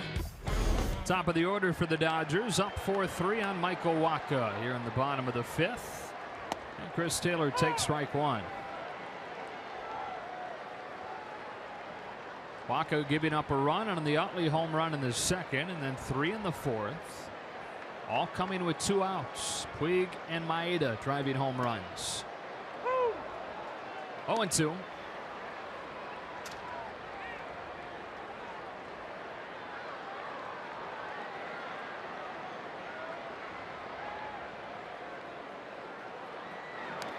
Talked about Wacha being college teammates with Ross Stripling. They actually faced off last year here at Dodger Stadium and had a deal before the game that the loser would pay for the post-game dinner. Had the dinner plans in place, but who was picking up the check that was determined by the outcome of the game. And Stripling beat Wacha for his first career win. And even better than that, got his first career hit off his good buddy. I wonder if he rubbed it in and asked him to sign the ball. Taylor has his 2nd knock of the night.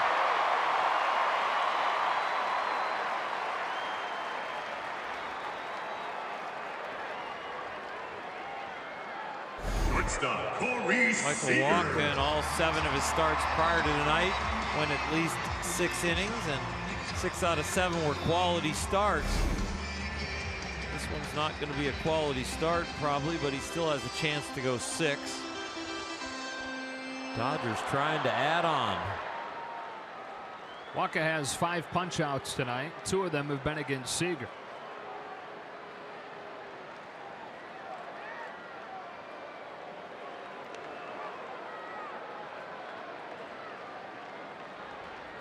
Walker and Stripling even lived together for a while once they were finished at Texas A&M.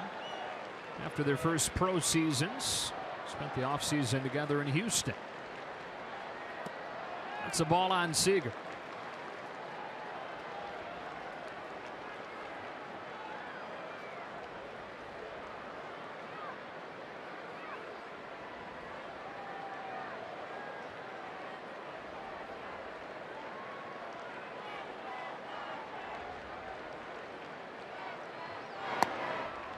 Two and out.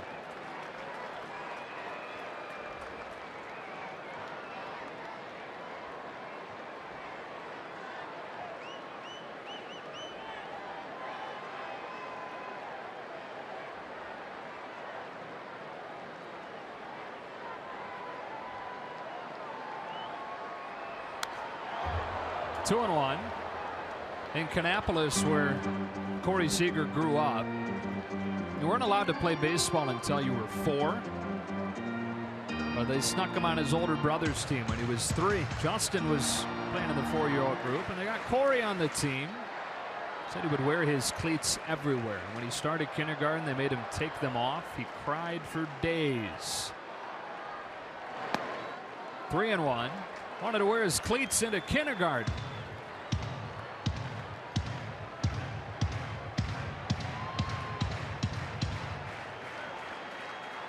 Cut up all the rug squares they have in the kindergarten rooms.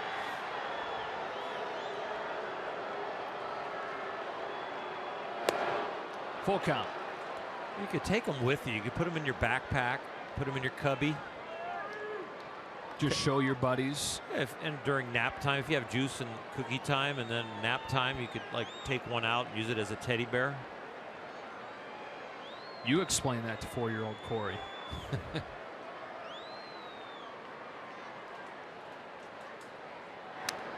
You're talking to a guy who used to sleep with his glove.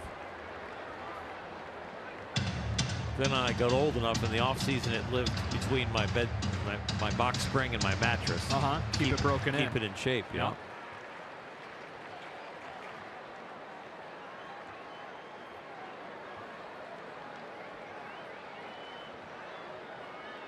Taylor at first with the leadoff single.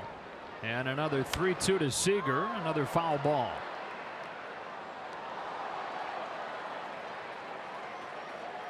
Three pro ball players growing up in that house in North Carolina. Kyle, an all-star third baseman with the Mariners. Justin in their minor league system. 100th pitch from Waka is another 3-2. Seager takes it just low to earn the walk.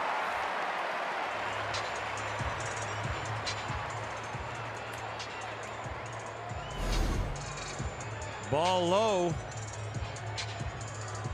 Rutter Molina's glove angled down. After the 100th pitch, Matheny coming out. And he's going to go to the bullpen. Brett Cecil ready to come in with the Dodgers in front 4-3 and 2 on and nobody out here in the 5th.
Christmas game presented by Security Benefit. June 10th, Dodgers and Reds. Be here early to see your favorite former Dodger players play ball again. For tickets and info, visit Dodgers.com/oldtimers. Can we count on seeing you in that?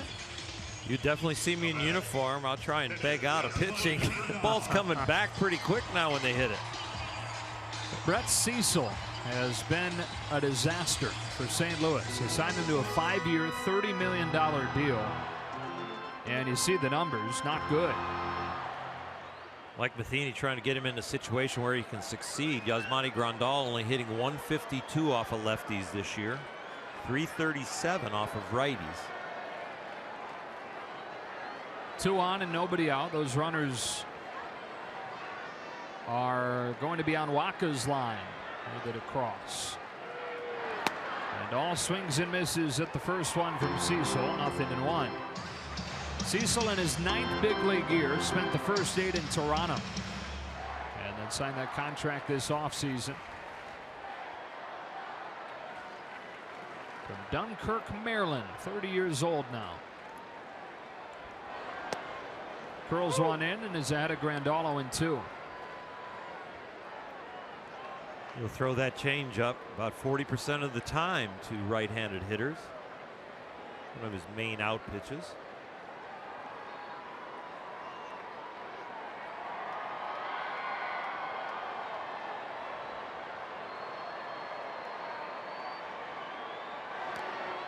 That one crosses up Molina, and the runners advance to second and third.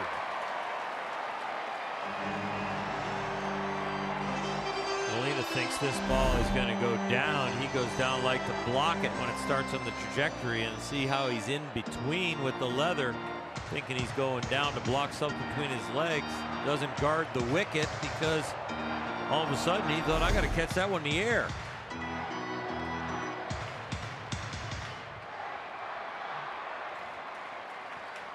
That didn't look like a real happy conversation. You could see it in Molina's eyes. Good chance here for the Dodgers to add on in the 5th inning. They trailed this game 3-0. They got 1 in the 2nd, 3 in the 4th. 2nd and 3rd and nobody out. Cecil still not sure. Calls for Molina once more. Interesting, they called that a wild pitch when the ball was in the air all the way to the plate, in the body of the catcher. I know it's a cross-up, and who do you give that to? I think Yadier Molina, with all of his gold gloves, with me, he should have had that. I don't know where that one lies. It's kind of like the team error when everybody's standing at each other and a pop-up drops between 3 guys. Yeah. Molina has 8 of those gold gloves. Shows off wide there, making a stop with the runner at third. 2-2. Only 2 catchers have ever won more gold gloves. Pudge Rodriguez won 13. Johnny Bench won 10.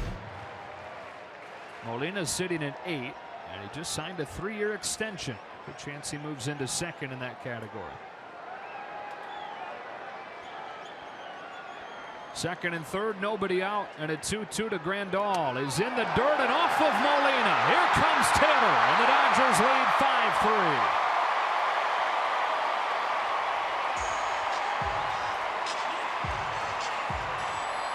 Well, Cecil's nightmare continues, and good things for the Dodgers continue to happen now.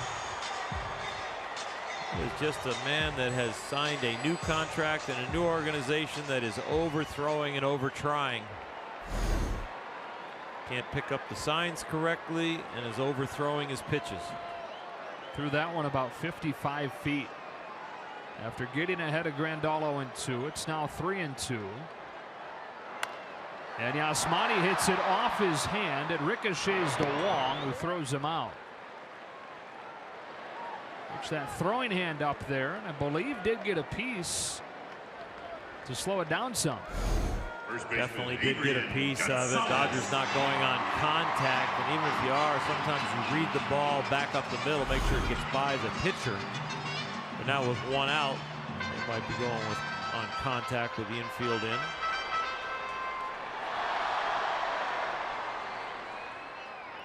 Here's Gonzalez, 0 for 2, crushed a ball his first time to the track in center. That is fair down the line. Adrian Gonzalez brings home Corey Seager, and the ball gets by Pham, allowing him to take second.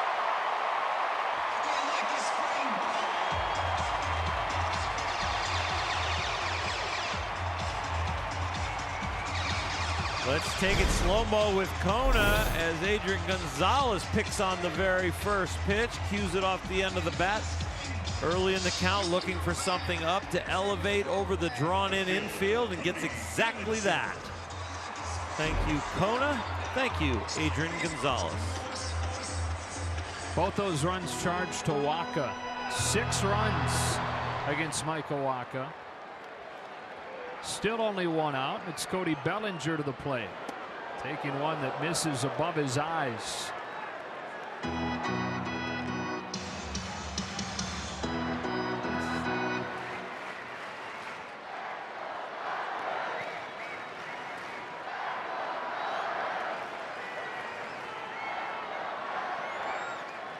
Cecil's 1-0. Bellinger cracks a pop-up. Well, that missed Diaz.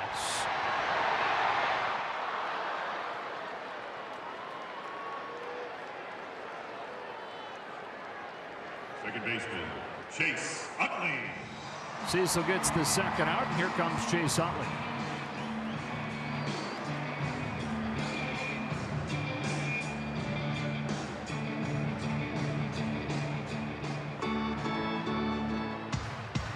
Your buddy at the golf course today looking up and happy to see the offense back. It sure is. They're #1 in baseball over the last month, averaging around 6 runs per game entering this series, but only 3 runs over the first 2 games. They've got 6 already tonight.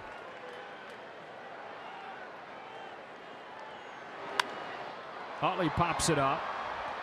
Almost an instant replay of the last one, except Pham calls off Diaz and ends the inning. The Dodgers get 2 more and have doubled the Cardinals up through 5.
Dodgers baseball on Sportsnet LA is brought to you by Cricket Wireless. Cricket, something to smile about.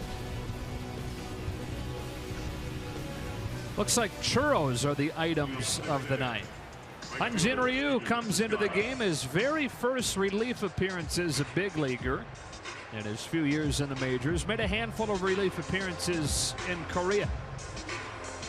He's really struggled as a starter. If you look at just starting pitchers around the big leagues that qualify, he's at the bottom as far as slugging percentage and line drive percentage. So it just hasn't been bad luck. It's been people hitting him awfully hard, and Dodgers looking for a fresh start here, giving him an opportunity out of the bullpen.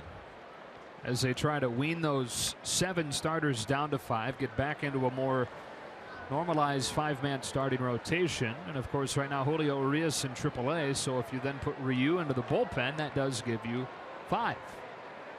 6, 7, and 8 for the Cardinals in this inning. Now playing from behind, with the Dodgers getting 3 in the 4th and 2 in the 5th.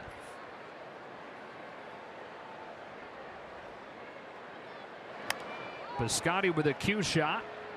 Gonzalez has it. 1 pitch and 1 out for Ryu. That's relieving things easy. ZRA as a reliever is 0.00. Feeling really good about the hard hit percentage. Yeah, right. He's dropped that significantly.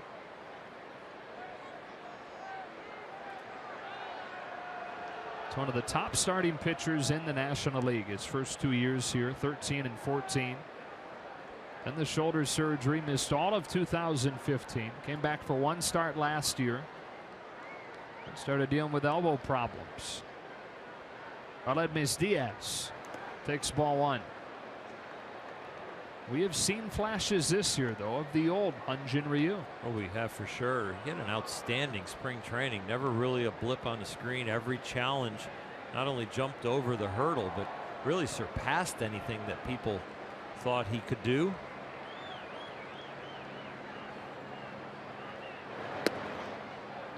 What may happen right here in shifting to the bullpen is that we never really saw the 93, 94 mile an hour fastball or a lot of the crisp breaking balls, and his arm might play up like it does for a lot of guys when they move from the rotation to the bullpen. A little more effort and intensity when the gate opens out of the bullpen and you know you're only supposed to go 1, 2, maybe 3 innings, that you can give it a little bit more effort.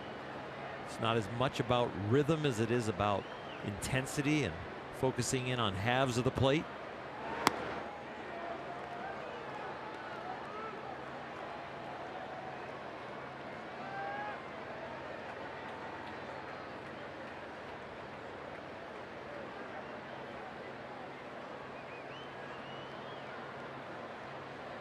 Here's the 3-1.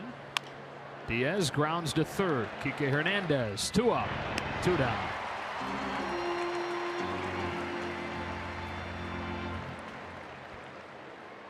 Ryu, 30 years old, out of South Korea. First major league relief appearance, coming in a 6-3 game here in the 6th inning of the series rubber match. Dodgers trying to win their first rubber match this year. They are 0-2. The series is on the line in the final day. 2 outs, bases empty. Colton Wong, strike 1.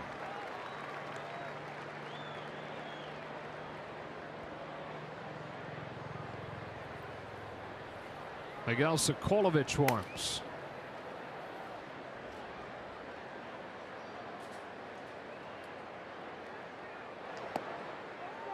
It's 1-1.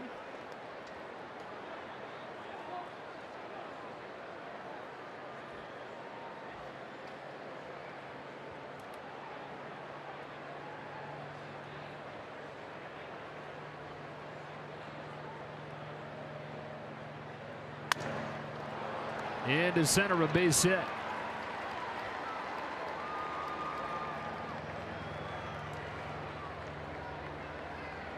So Wong with a 2-out single, and the Cardinals will send Johnny Peralta to the plate to bat in the pitcher's spot. Pitcher number 27, Johnny Peralta. This is his role now. Started the year as one of the third basemen, was the primary third baseman, but then on the DL with an upper respiratory infection, and that stay continued when there was a complication with the medication that he took to try and get better from it. In the meantime, Jed Jerko took off as the everyday third baseman. So now Peralta off the bench.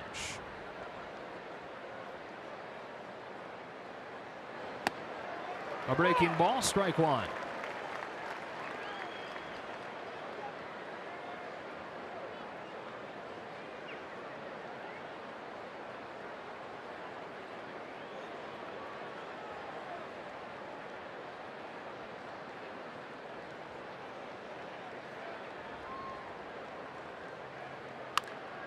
Chop to third. Backs up Hernandez. Long throw on a bounce is dug out cleanly by Gonzalez. Boy, Adrian makes it look easy over there, doesn't he? 6-3 to the bottom of the 6th.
At LA is brought to you by Nissan.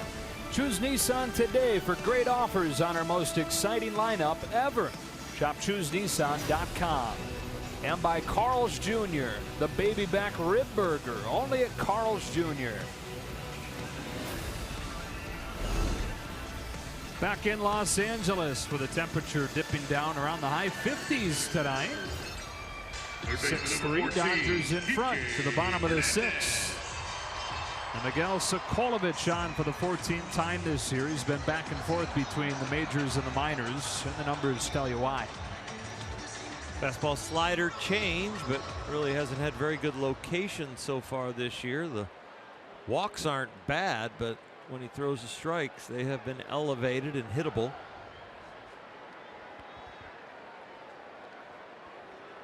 Kike Hernandez leads off the inning.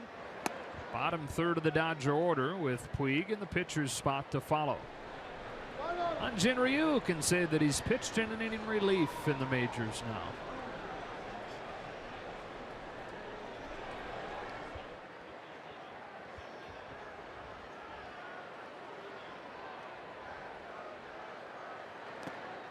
Two and 0.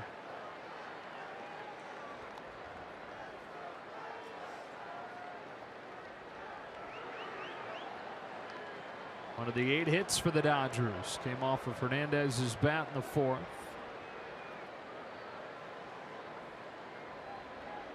It's a rare single for him. That's corked to left. Over Pham's head and off the wall. Hernandez starts the 6th with a double.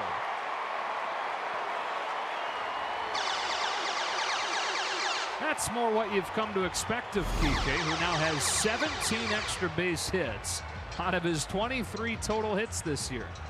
You watch him take batting practice, you watch him in the game when he makes contact. He's got lightning in his hands. He just absolutely crushed that ball with some top spin. Gets under that a little bit more and is way out of here. You got a guess on the exit velocity? I'm going to go 103. 108. I'm off. Radar is broken. No, it's off. It needs to be recalibrated. Recalibrated, yeah. Here's Puig now.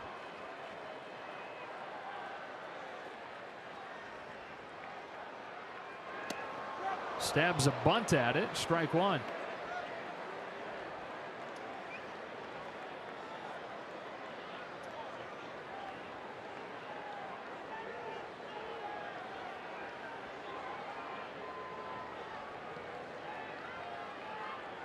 Puig in 480 games in the majors has 2 sacrifice bunts. Both came in 2014. 1-1. If he'd have got it down and got him over, he might have got credit for a sacrifice, but it looked like the attempt was for a hit also.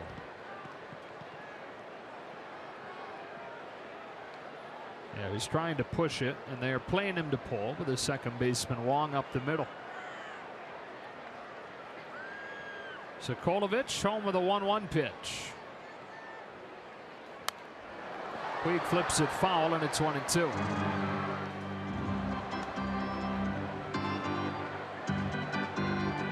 The 2014 season where he had the sacrifice hits. That was his all-star year.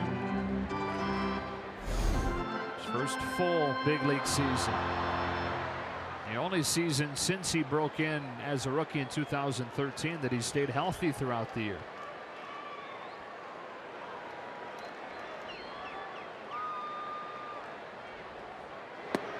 Two balls, 2 strikes. And then he drills himself in the helmet with his bat. Can't take your eyes off him, can you?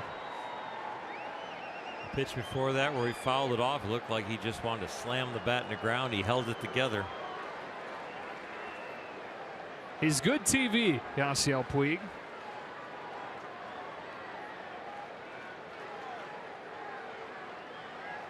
He strikes out on a pitch in the dirt. And so on a night where the Dodgers trailed 3-0 against Michael Wacha, I mean, you're looking at facing a guy who's in the top 5 in the league in ERA. 2 nights where the offense hasn't been there, but the offense wakes up and they've responded well. Offense responded well. Kenta Maeda responded well to a rough first inning, giving up 3 runs. And Dave Roberts has made some nifty decisions here that have worked out for the Dodgers, showing the manager of the year skills from last year. Yeah, he lets Kenta Maeda hit for himself in a spot where he had put Logan Forsythe into the on-deck circle. And Maeda winds up delivering a 2-run single. They put the Dodgers in front in the 4th inning. They added 2 in the 5th. Forsythe the batter now.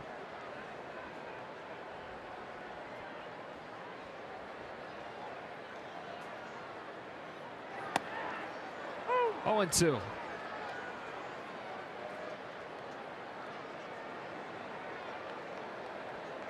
It's a nice response by the Dodgers offensively, and Kenta Maeda to the rough start with a tough loss yesterday. It was kind of an ugly loss yesterday.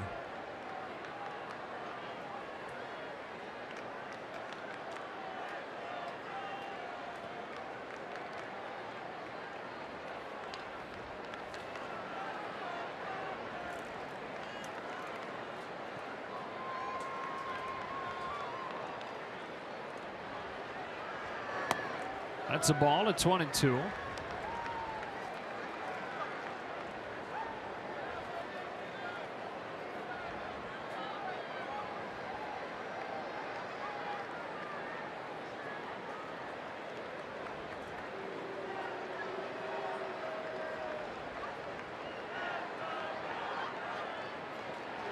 The Dodgers in this series, we're talking about how much they struggled offensively the first 2 games. They had 9 hits in the first 25 innings in this series. 9 hits in 25 innings. They have 7 hits over the last 2 1/3.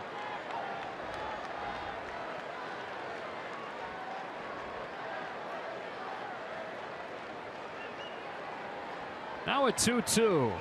Forsythe strikes out swinging.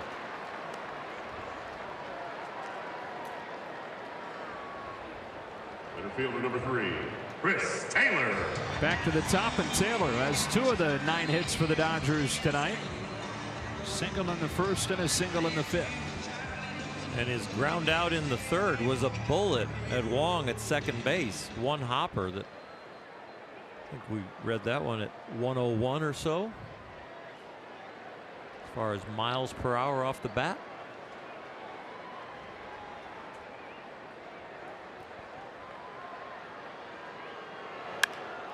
Fly to right center field, into the gap. He's done it again. Bounces to the wall. Taylor hits second, stops with an RBI double, his third hit of the night.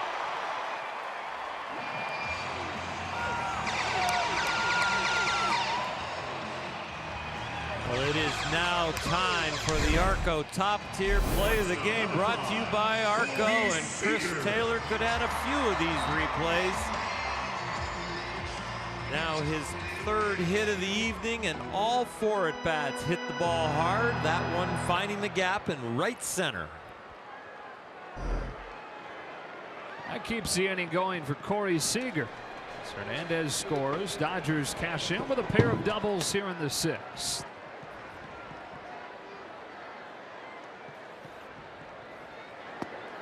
Change up for ball 1. Again, though, I mean, Jock Peterson is going to be the starting center fielder when he comes back. What are you going to do with Chris Taylor? You can't take this guy out of the lineup. Well, he's going to play. They'll find ways to get everybody in there, keep them sharp, rest them when they need to. And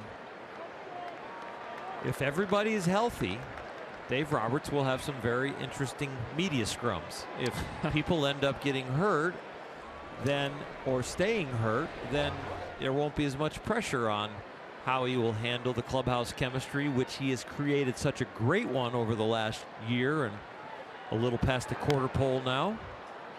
So I don't really worry about Dave Roberts, and I don't worry about the front office and how they're going to work their way through having too many quality parts. No, it's a good problem to have for sure. And I know where you're leading to, and I could say it too, that Jock Peterson has struggled so far this year. The power, you can put up with the lower average when the power and production's there, and the defense has always been good. But when you're getting more consistent production out of somebody else, there is going to be a battle. 3-1, but Jock's defense in center so far superior to what Taylor's going to give you in center. He can play there, but he's not Jock Peterson there. Not even close. No. I mean, he's just barely getting his feet wet out there.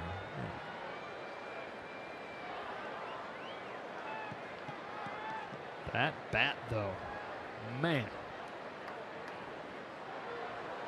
3-1 on Seager. Here comes Sokolovich with a move to second.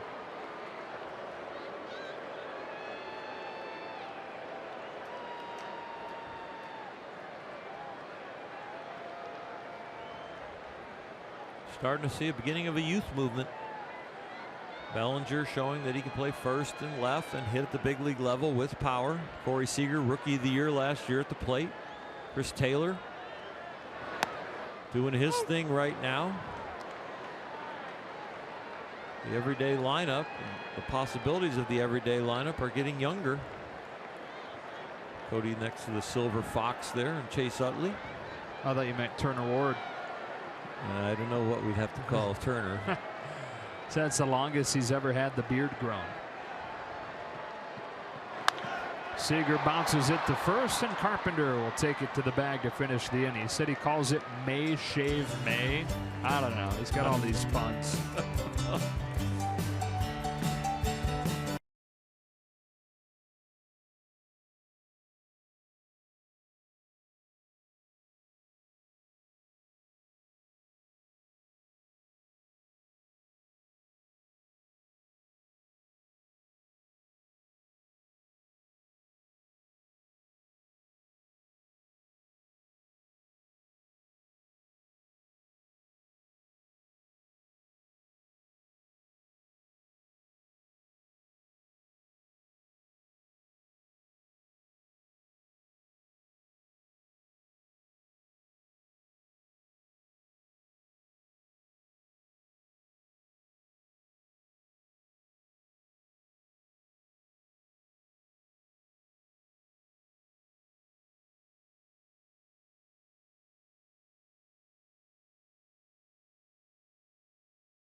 The Dodgers calendar is brought to you by 76, and I hope you're not sick of the Cardinals yet, because after the Cubs come to town for 3, it's off to St. Louis for 4 more with the Cards.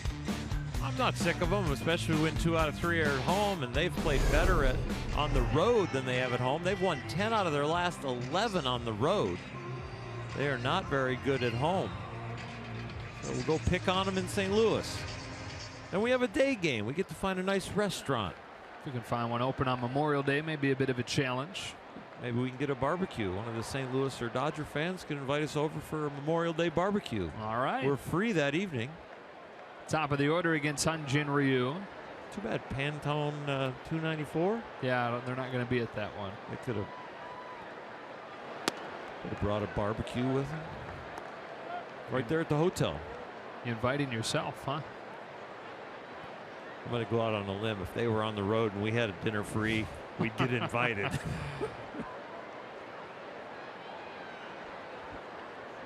Fowler's 1 for 3. 1 ball and 1 strike. Get ready for the invitation on your Twitter account. Yeah, I'm not sure when Pantone 294's next trip is. I say I saw recently that they had. I think they're going to Yankee Stadium, is it? Are we going to Yankee Stadium this year? Are we going to the Mets? If they're going, they're not going to watch the Dodgers. No, are they going to the Mets? I think, Could be. I think I heard something about that. 1-2. I was listening to Petros and Money on the way in today, and I think there was an advertisement on joining them. And I think it was a New York trip.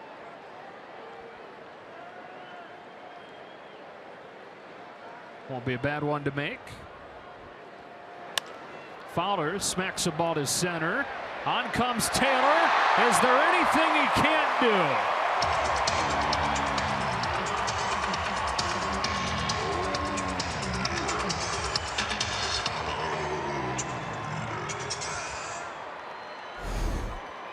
What a break. The guy that's used to coming in on the ball from second base or shortstop or even third, but not in the outfield. Second pitch of when he ever played center field last night was at the wall. This one is in front of him. 2 outstanding catches last night and now there. So 1 gone. Tommy Pham, the batter now. Looks at a ball. You know, with Taylor's 3-hit night, his average is now at 344. Not yet enough at-bats to qualify, but if he did have enough, he'd be 5th in the majors with that 344 clip. 3 points short of Mike Trout's batting average. Pham with a base hit to center. Spring training, I asked him about the redo of his swing, and I said, who are you really studying? And he said, Miguel Cabrera, Mike Trout, Justin Turner. There might have been one other, but he really thought, even with his size, he thought, you know what? I can find a way to hit the ball harder with this body and a new swing. And he worked really, really hard. And now he's having to work really, really hard to learn a new position. Only the 2nd night out there in center field. And he is a baseball version of a gym rat. You got another one at the plate right now. And Matt Carpenter in a 7-3 game. Cardinals led this one 3-0 after 1, but the Dodgers have scored a touchdown and an extra point.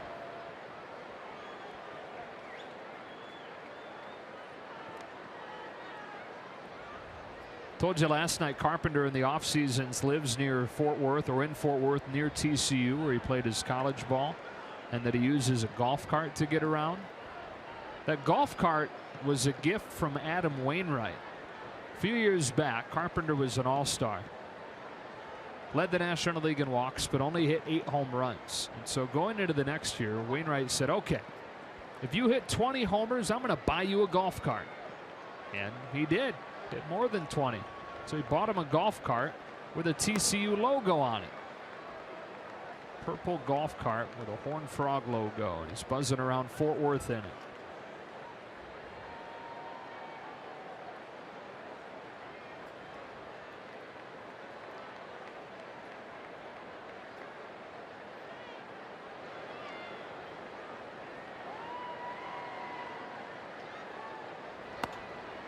Ryu's ahead in the count, 1-2.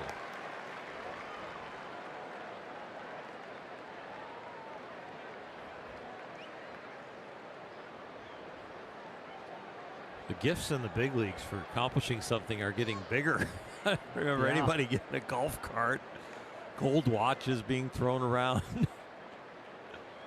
Salary levels have upped the gifts.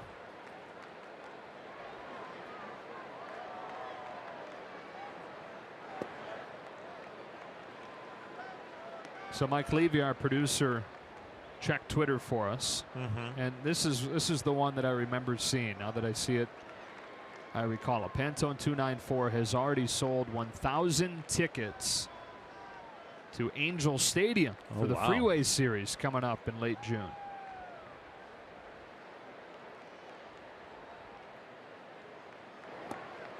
Ryu gets Carpenter swinging for the second out of the 7th.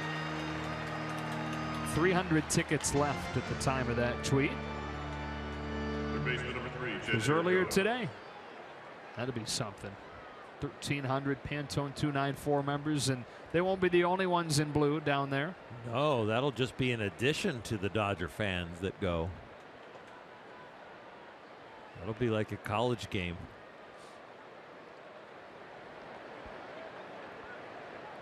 Two outs for Jerko.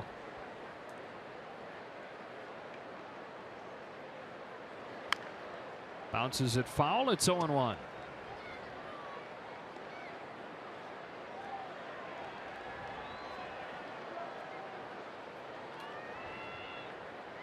Angels have been hanging in there. A game above 500. The problem is they're in the division that Houston is in. Houston is 31-16. It's by a pretty decent stretch the best record in the American League.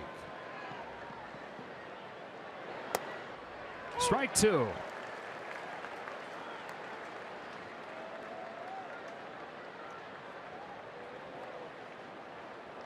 Yankees in first in the East. The Twins are in first in the Central. Dodgers will see them later this year.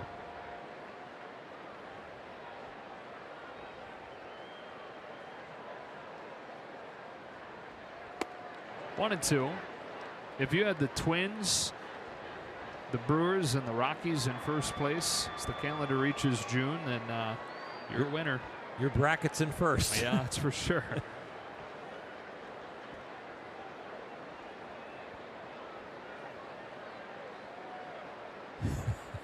That is pretty remarkable.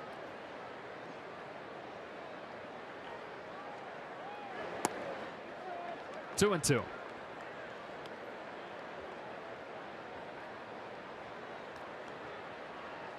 Big shot in the arm for Hingen's confidence. Get through this inning here.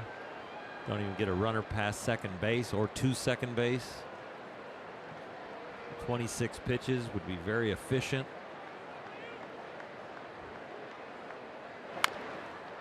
Softly hit to short. Seager palms that one and throws Jerko out. 2 scoreless innings of relief for Hyun-Jin Ryu, and we stretch in a 7-3 game.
Time now for the game summary, brought to you by Morongo Casino. Chase Utley's first home run of the year got the Dodgers on the board, and Kenta Maeda's two-run single with 2 outs in the 4th inning gave them their first lead of the game at 4-3. Gonzalez helped tack on an inning later, and the lead is 7-3 as we go to the bottom of the 7th inning here in the series finale between the Dodgers and Cardinals.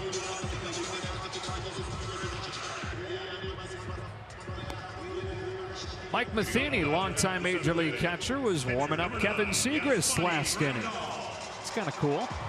It's cool, and it's really cool that he can actually get down on his knees and get back up. A lot of pain in ex-catchers' bodies usually. Still keeps himself in very good shape. Mentioned this earlier in the series, but he was replaced as the Cardinals catcher by Yadier Molina. Now Yasmani Grandal leads off the 7th for the Dodgers against Segras. Strike one. The day that he met Yadier Molina, Molina was 17. It was at spring training. And Matheny went home to his wife later that night and said, "Honey, I met the guy that's going to take my job." And a few years later, he did. In his current role, I bet he's happy that he did, and he's still in that spot. It's almost like having another manager. Showed his player evaluation skills very early, that he was headed for management also. And how humble he is to know what was going to be best for the team in the future.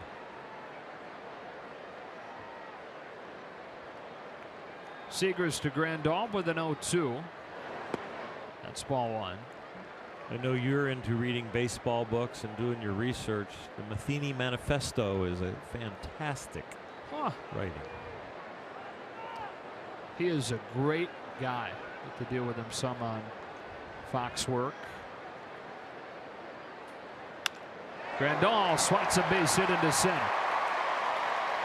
His book, his full-length book, is originated with the Matheny Manifesto, which was a letter to the parents of the Little League team he was going to coach, and how he was going to conduct the rules and what he was going to ask of the young men and women on the team, and how he expected them to act, and what the experience was going to bring to them, and what he was trying to accomplish.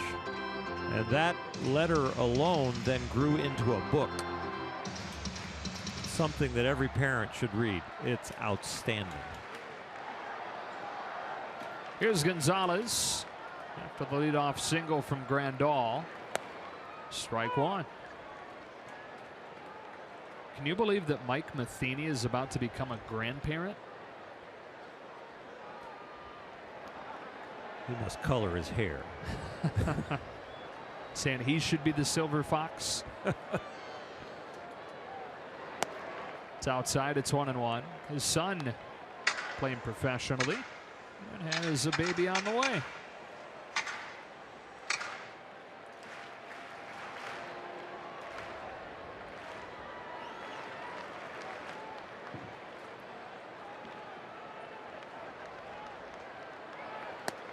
Big breaking ball has him whiffing. 1-2.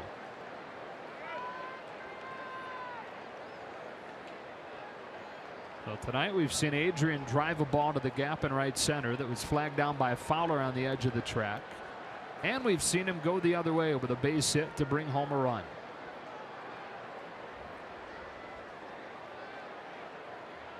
On this 1-2. Bounces another one the opposite way. Jerko backhands it. Goes to second one and back to first for a double play. Head to the Dodger game early Sunday, May 28th. Viva Los Dodgers, presented by Spectrum. Free with a game ticket. Viva Los Dodgers, a family-friendly pregame festival featuring live music, fun activities. You can get more information by going to Dodgers.com/Viva.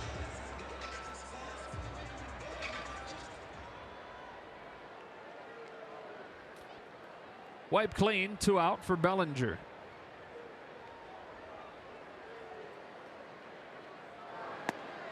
That's a strike.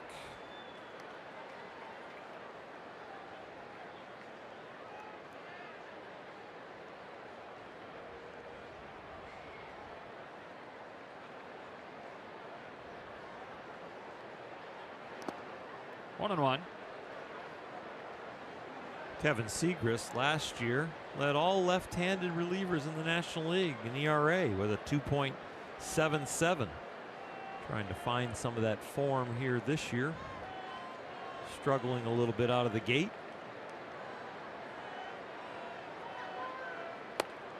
Big cut, 1-2. It is odd looking at his career numbers. You just mentioned what he did last year. So he goes from, as a rookie in 2013, having a 0.45. The next year he has a 6.82. Then 2 years an ERA around 2 before this year, where the ERA is above 5 again. Strikes out Bellinger, faces the minimum in the Dodger half of the 7th.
Night for Chris Taylor. Second pitch of his career in center field. Dexter Fowler hit one to the wall. Everybody held their breath. Chris went up and got it. What a huge moment for his confidence that had to be.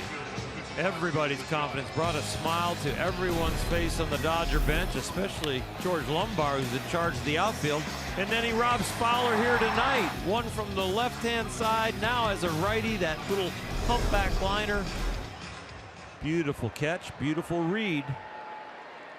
God's honest truth. I watched him shag flies and get the crash course from George during BP for a couple nights, and it did not look good. But he looks completely different in game than he did shagging balls in batting practice. Gamer. He sure is. When the lights come on and the crowd comes in the gates, he turns on a different gear. Yadier Molina starting the 8th against Hyun Jin Ryu. His 3rd inning of relief. Home with an 0-1, and that's away. You mentioned Chris's dad is in the Virginia Tech Hall of Fame as a wrestler. Chris wrestled as well. 3rd generation Taylor wrestler. His grandpa wrestled at Virginia Tech too. It's 2-1. Chris wrestled through middle school. In fact, won a city championship when he was in 7th grade in Virginia Beach, and then stopped to focus on baseball.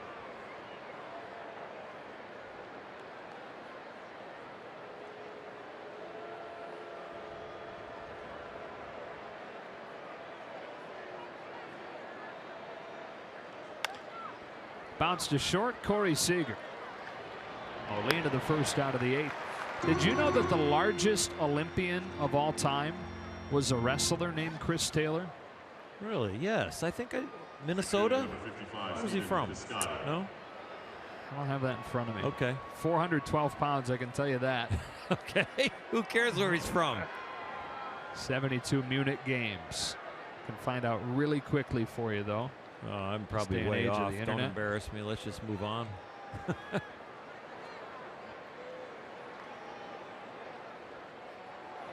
Stephen Piscotty takes ball 1.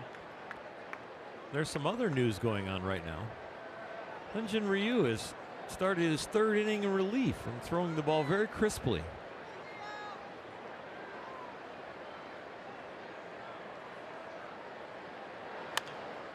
On the ground, it's short. Seager. Piscotty's the 2nd out. He's actually Chris Taylor, the wrestler from Dowagiac, Michigan. Shortstop number 36, SLN AT LAN. And then went to Iowa State. Great wrestling school. I got the first letter right. You did. You got the country right. M. Although the U.S. Olympian thing was a pretty good tip-off on that. I just felt northwest. Mm-hmm. Up in there a little bit. Is that considered northwest, northeast? Nope. What is it? Midwest? Midwest. Midwest. Aledmys Diaz takes a ball.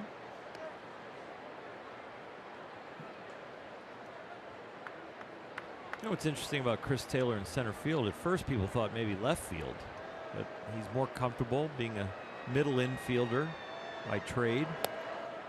Seeing the ball come at him from the middle of the diamond. And Cody Bellinger, remember, plays center field. So they could have easily put Cody in center, Chris in left, and had a guy that's more natural out there in center field. But Cody might be planted in left field for a while, and so why upset the apple cart? Kind of force feed Chris into center field. And he's done a fine job in the 2 games he's been out there.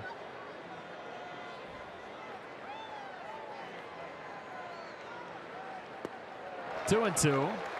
You know, Taylor, before he was a starting shortstop at Virginia, kind of a similar situation. They had to find a way to get his bat in the lineup. So even though he lost the starting shortstop job coming into his sophomore year, they started him in right.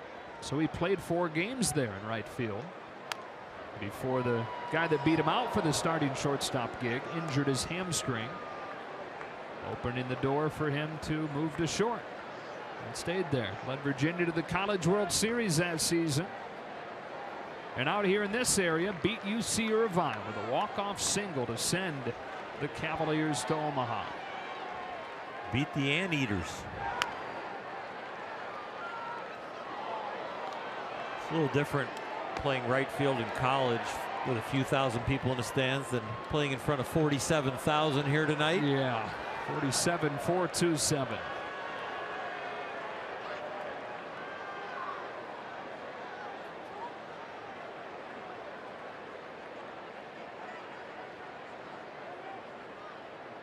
Big crowds expected this weekend as well, with the Cubs in town. The rematch of last year's NLCS. Diaz down the right field line and foul.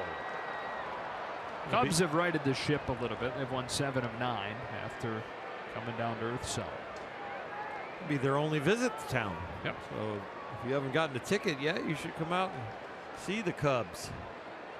And hopefully see the Dodgers pick on them.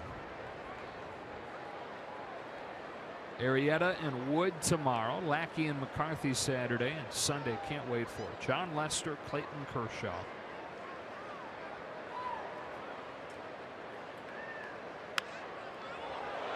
No matter what the players will tell you, there are certain regular season games that are more important. Get the adrenaline going a little bit more. The San Francisco Giant games, of course, this Cardinals series. Oh, they have kind of been the secondary rivals to the Giants now by knocking the Dodgers out an awful lot. And of course, now the Cubs because of last year. Diaz loses his bat into the camera well. And the inning comes to an end. Hope everybody's okay down there. Ryu, 3 scoreless innings of relief.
This one's been a bit of an unconventional one, but we will take it. Coming up next, Access Sportsnet Dodgers, brought to you by your Nissan dealers. John Hartung, Jerry Hairston Jr., Nomar Garcia-Parra will break this one down. An interesting start by Kenta Maeda. Even more interesting, the fact that Hyunjin Ryu coming out of the bullpen is about to bat for himself as well, and the offense has done enough so far, gentlemen. I've been in the studio a couple times this year, and I'm going to tell you, those guys are not talking baseball right there.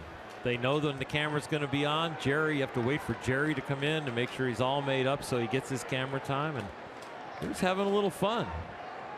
Ryu hitting for himself here. Strike one against the old Dodger Broxton. It is National Wine Day, so they could have been talking about wine. We set off of the top during the pregame show today. You're a true American hero for working today. Come on. 1-1. Off camera, and when they were doing the sound check before they do the hit in the pregame show, John Hartung asked Nomar and I if we could only drink one wine the rest of our life, what would it be? And Nomar said Rioja, and I said Brunello. Nomar said, I thought you'd say Bordeaux. I said, that's just not realistic. I can't afford that. I have no idea what any of those words mean. Hopefully it means good wine. 2-1. A 7-3 game here in the 8th.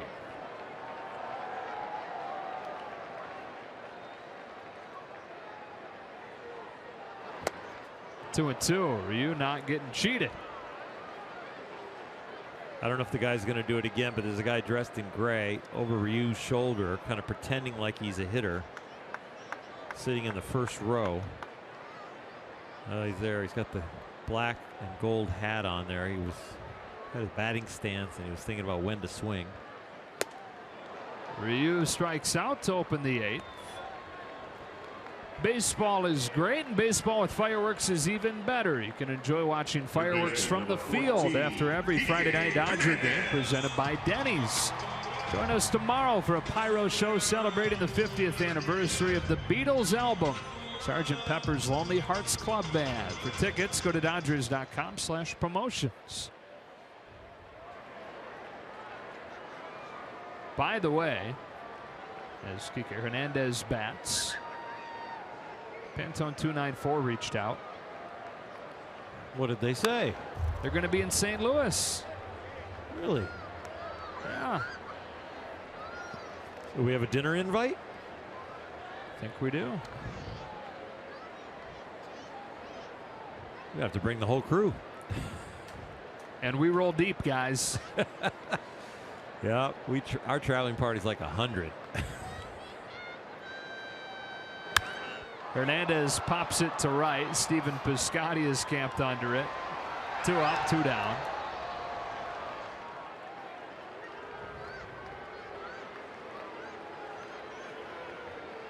Right fielder, number 66, Yasiel Puig. And now it's Puig. Seriously, though, for them, for any of us on Monday to find a place, they may have to make food. Not going to be many places open. That's true.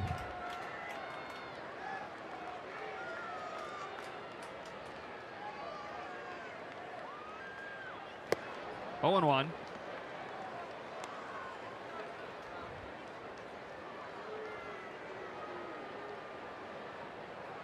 Yasiel 1 for 3 tonight. An RBI single that made it a 3-2 game back in the 4th. Before Maeda put the Dodgers in front with a 2-run single.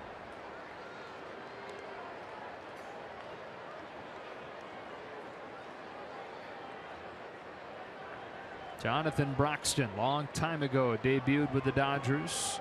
Had a run as their closer. Delivers 1-1, and Puig plays off a pitch that cuts inside, and it's 2-1.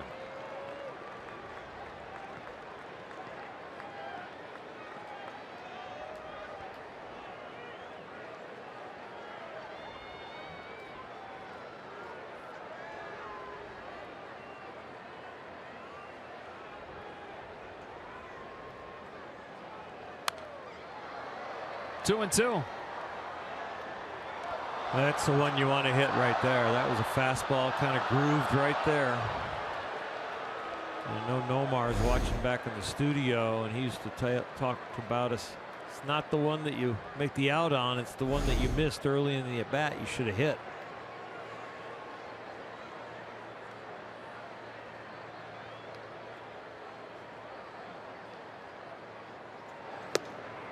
And he strikes out swinging. Broxton with a 1-2 3/8. On to the ninth. Hyun-Jin Ryu likely back out there to try and finish it off.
Dodgers baseball on Sportsnet LA is brought to you by BMW.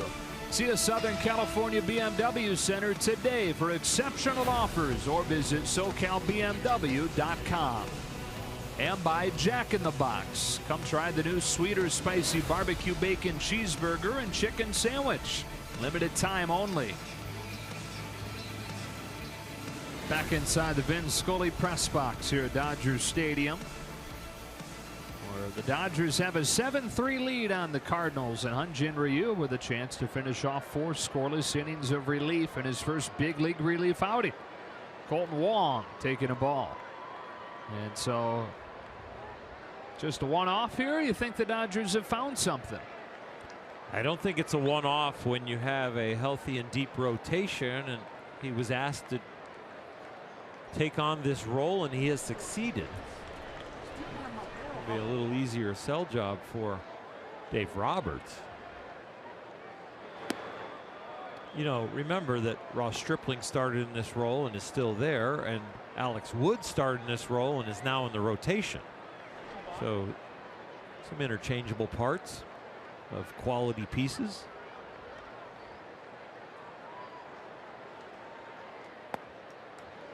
Falls behind Wong 3-0. So 45 pitches. Kenley Jansen has started to warm just in case.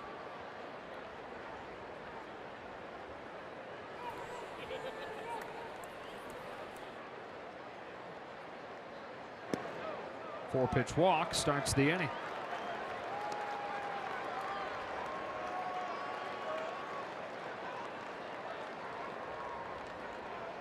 Randall Grichuk to pinch hit here.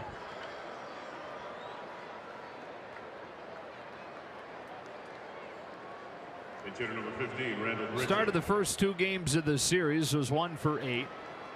Scored the only run in the opener for St. Louis from second base on a wild pitch in the 9th inning.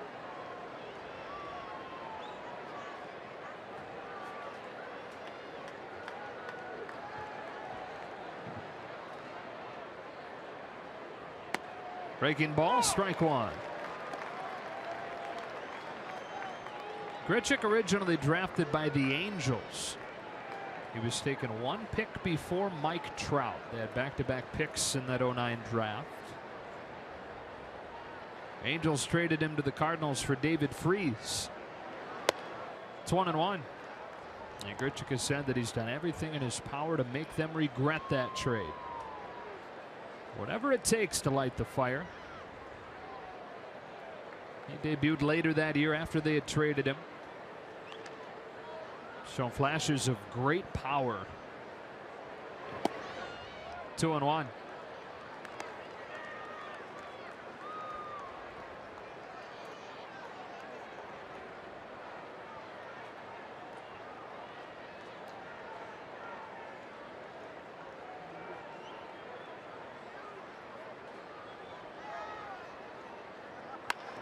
Pulls a breaking ball to the hole at short. Seager had a hard time getting it out of the glove, so they settle for one. And Grichuk aboard on a fielder's choice. Now make sure one with Grichuk's speed. I'm not sure you're going to get a double play no matter what Corey does with this ball right here. And Logan Forsythe just receives it in a way to make sure they get an out. They've shut down the Cardinals now for 7 1/3 and just trying to get to the end. Dexter Fowler singled and scored in the first inning. Hitless in 3 tries since. Bounces one to short. There's one. There's a series win. They score the game's final 7 runs, and Hyun-Jin Ryu pitches the final 4 innings in relief. Nice response from the offense, putting up the 7 runs and the 11 hits. The defense was flawless. Kenta Maeda responded to a tough first inning. An amazing performance from Hyun-Jin Ryu coming out of the bullpen. Our Lexus player of the game is Chris Taylor. 3 more hits for him tonight and a diving play in center. Doesn't matter where you put him, continues to produce. And in 2 nights in center field has made 2 tremendous plays. One going away last night, one coming on tonight. He and the Dodgers have won 6 of 8. They are Major League best 18-8 over the last month. And welcome the Cubs into town tomorrow for a 3-game series with the defending champions. For Oral and Alana, Joe Davis saying so long from Dodger Stadium. Now Access Sportsnet, brought to you by your Southern California Nissan dealers.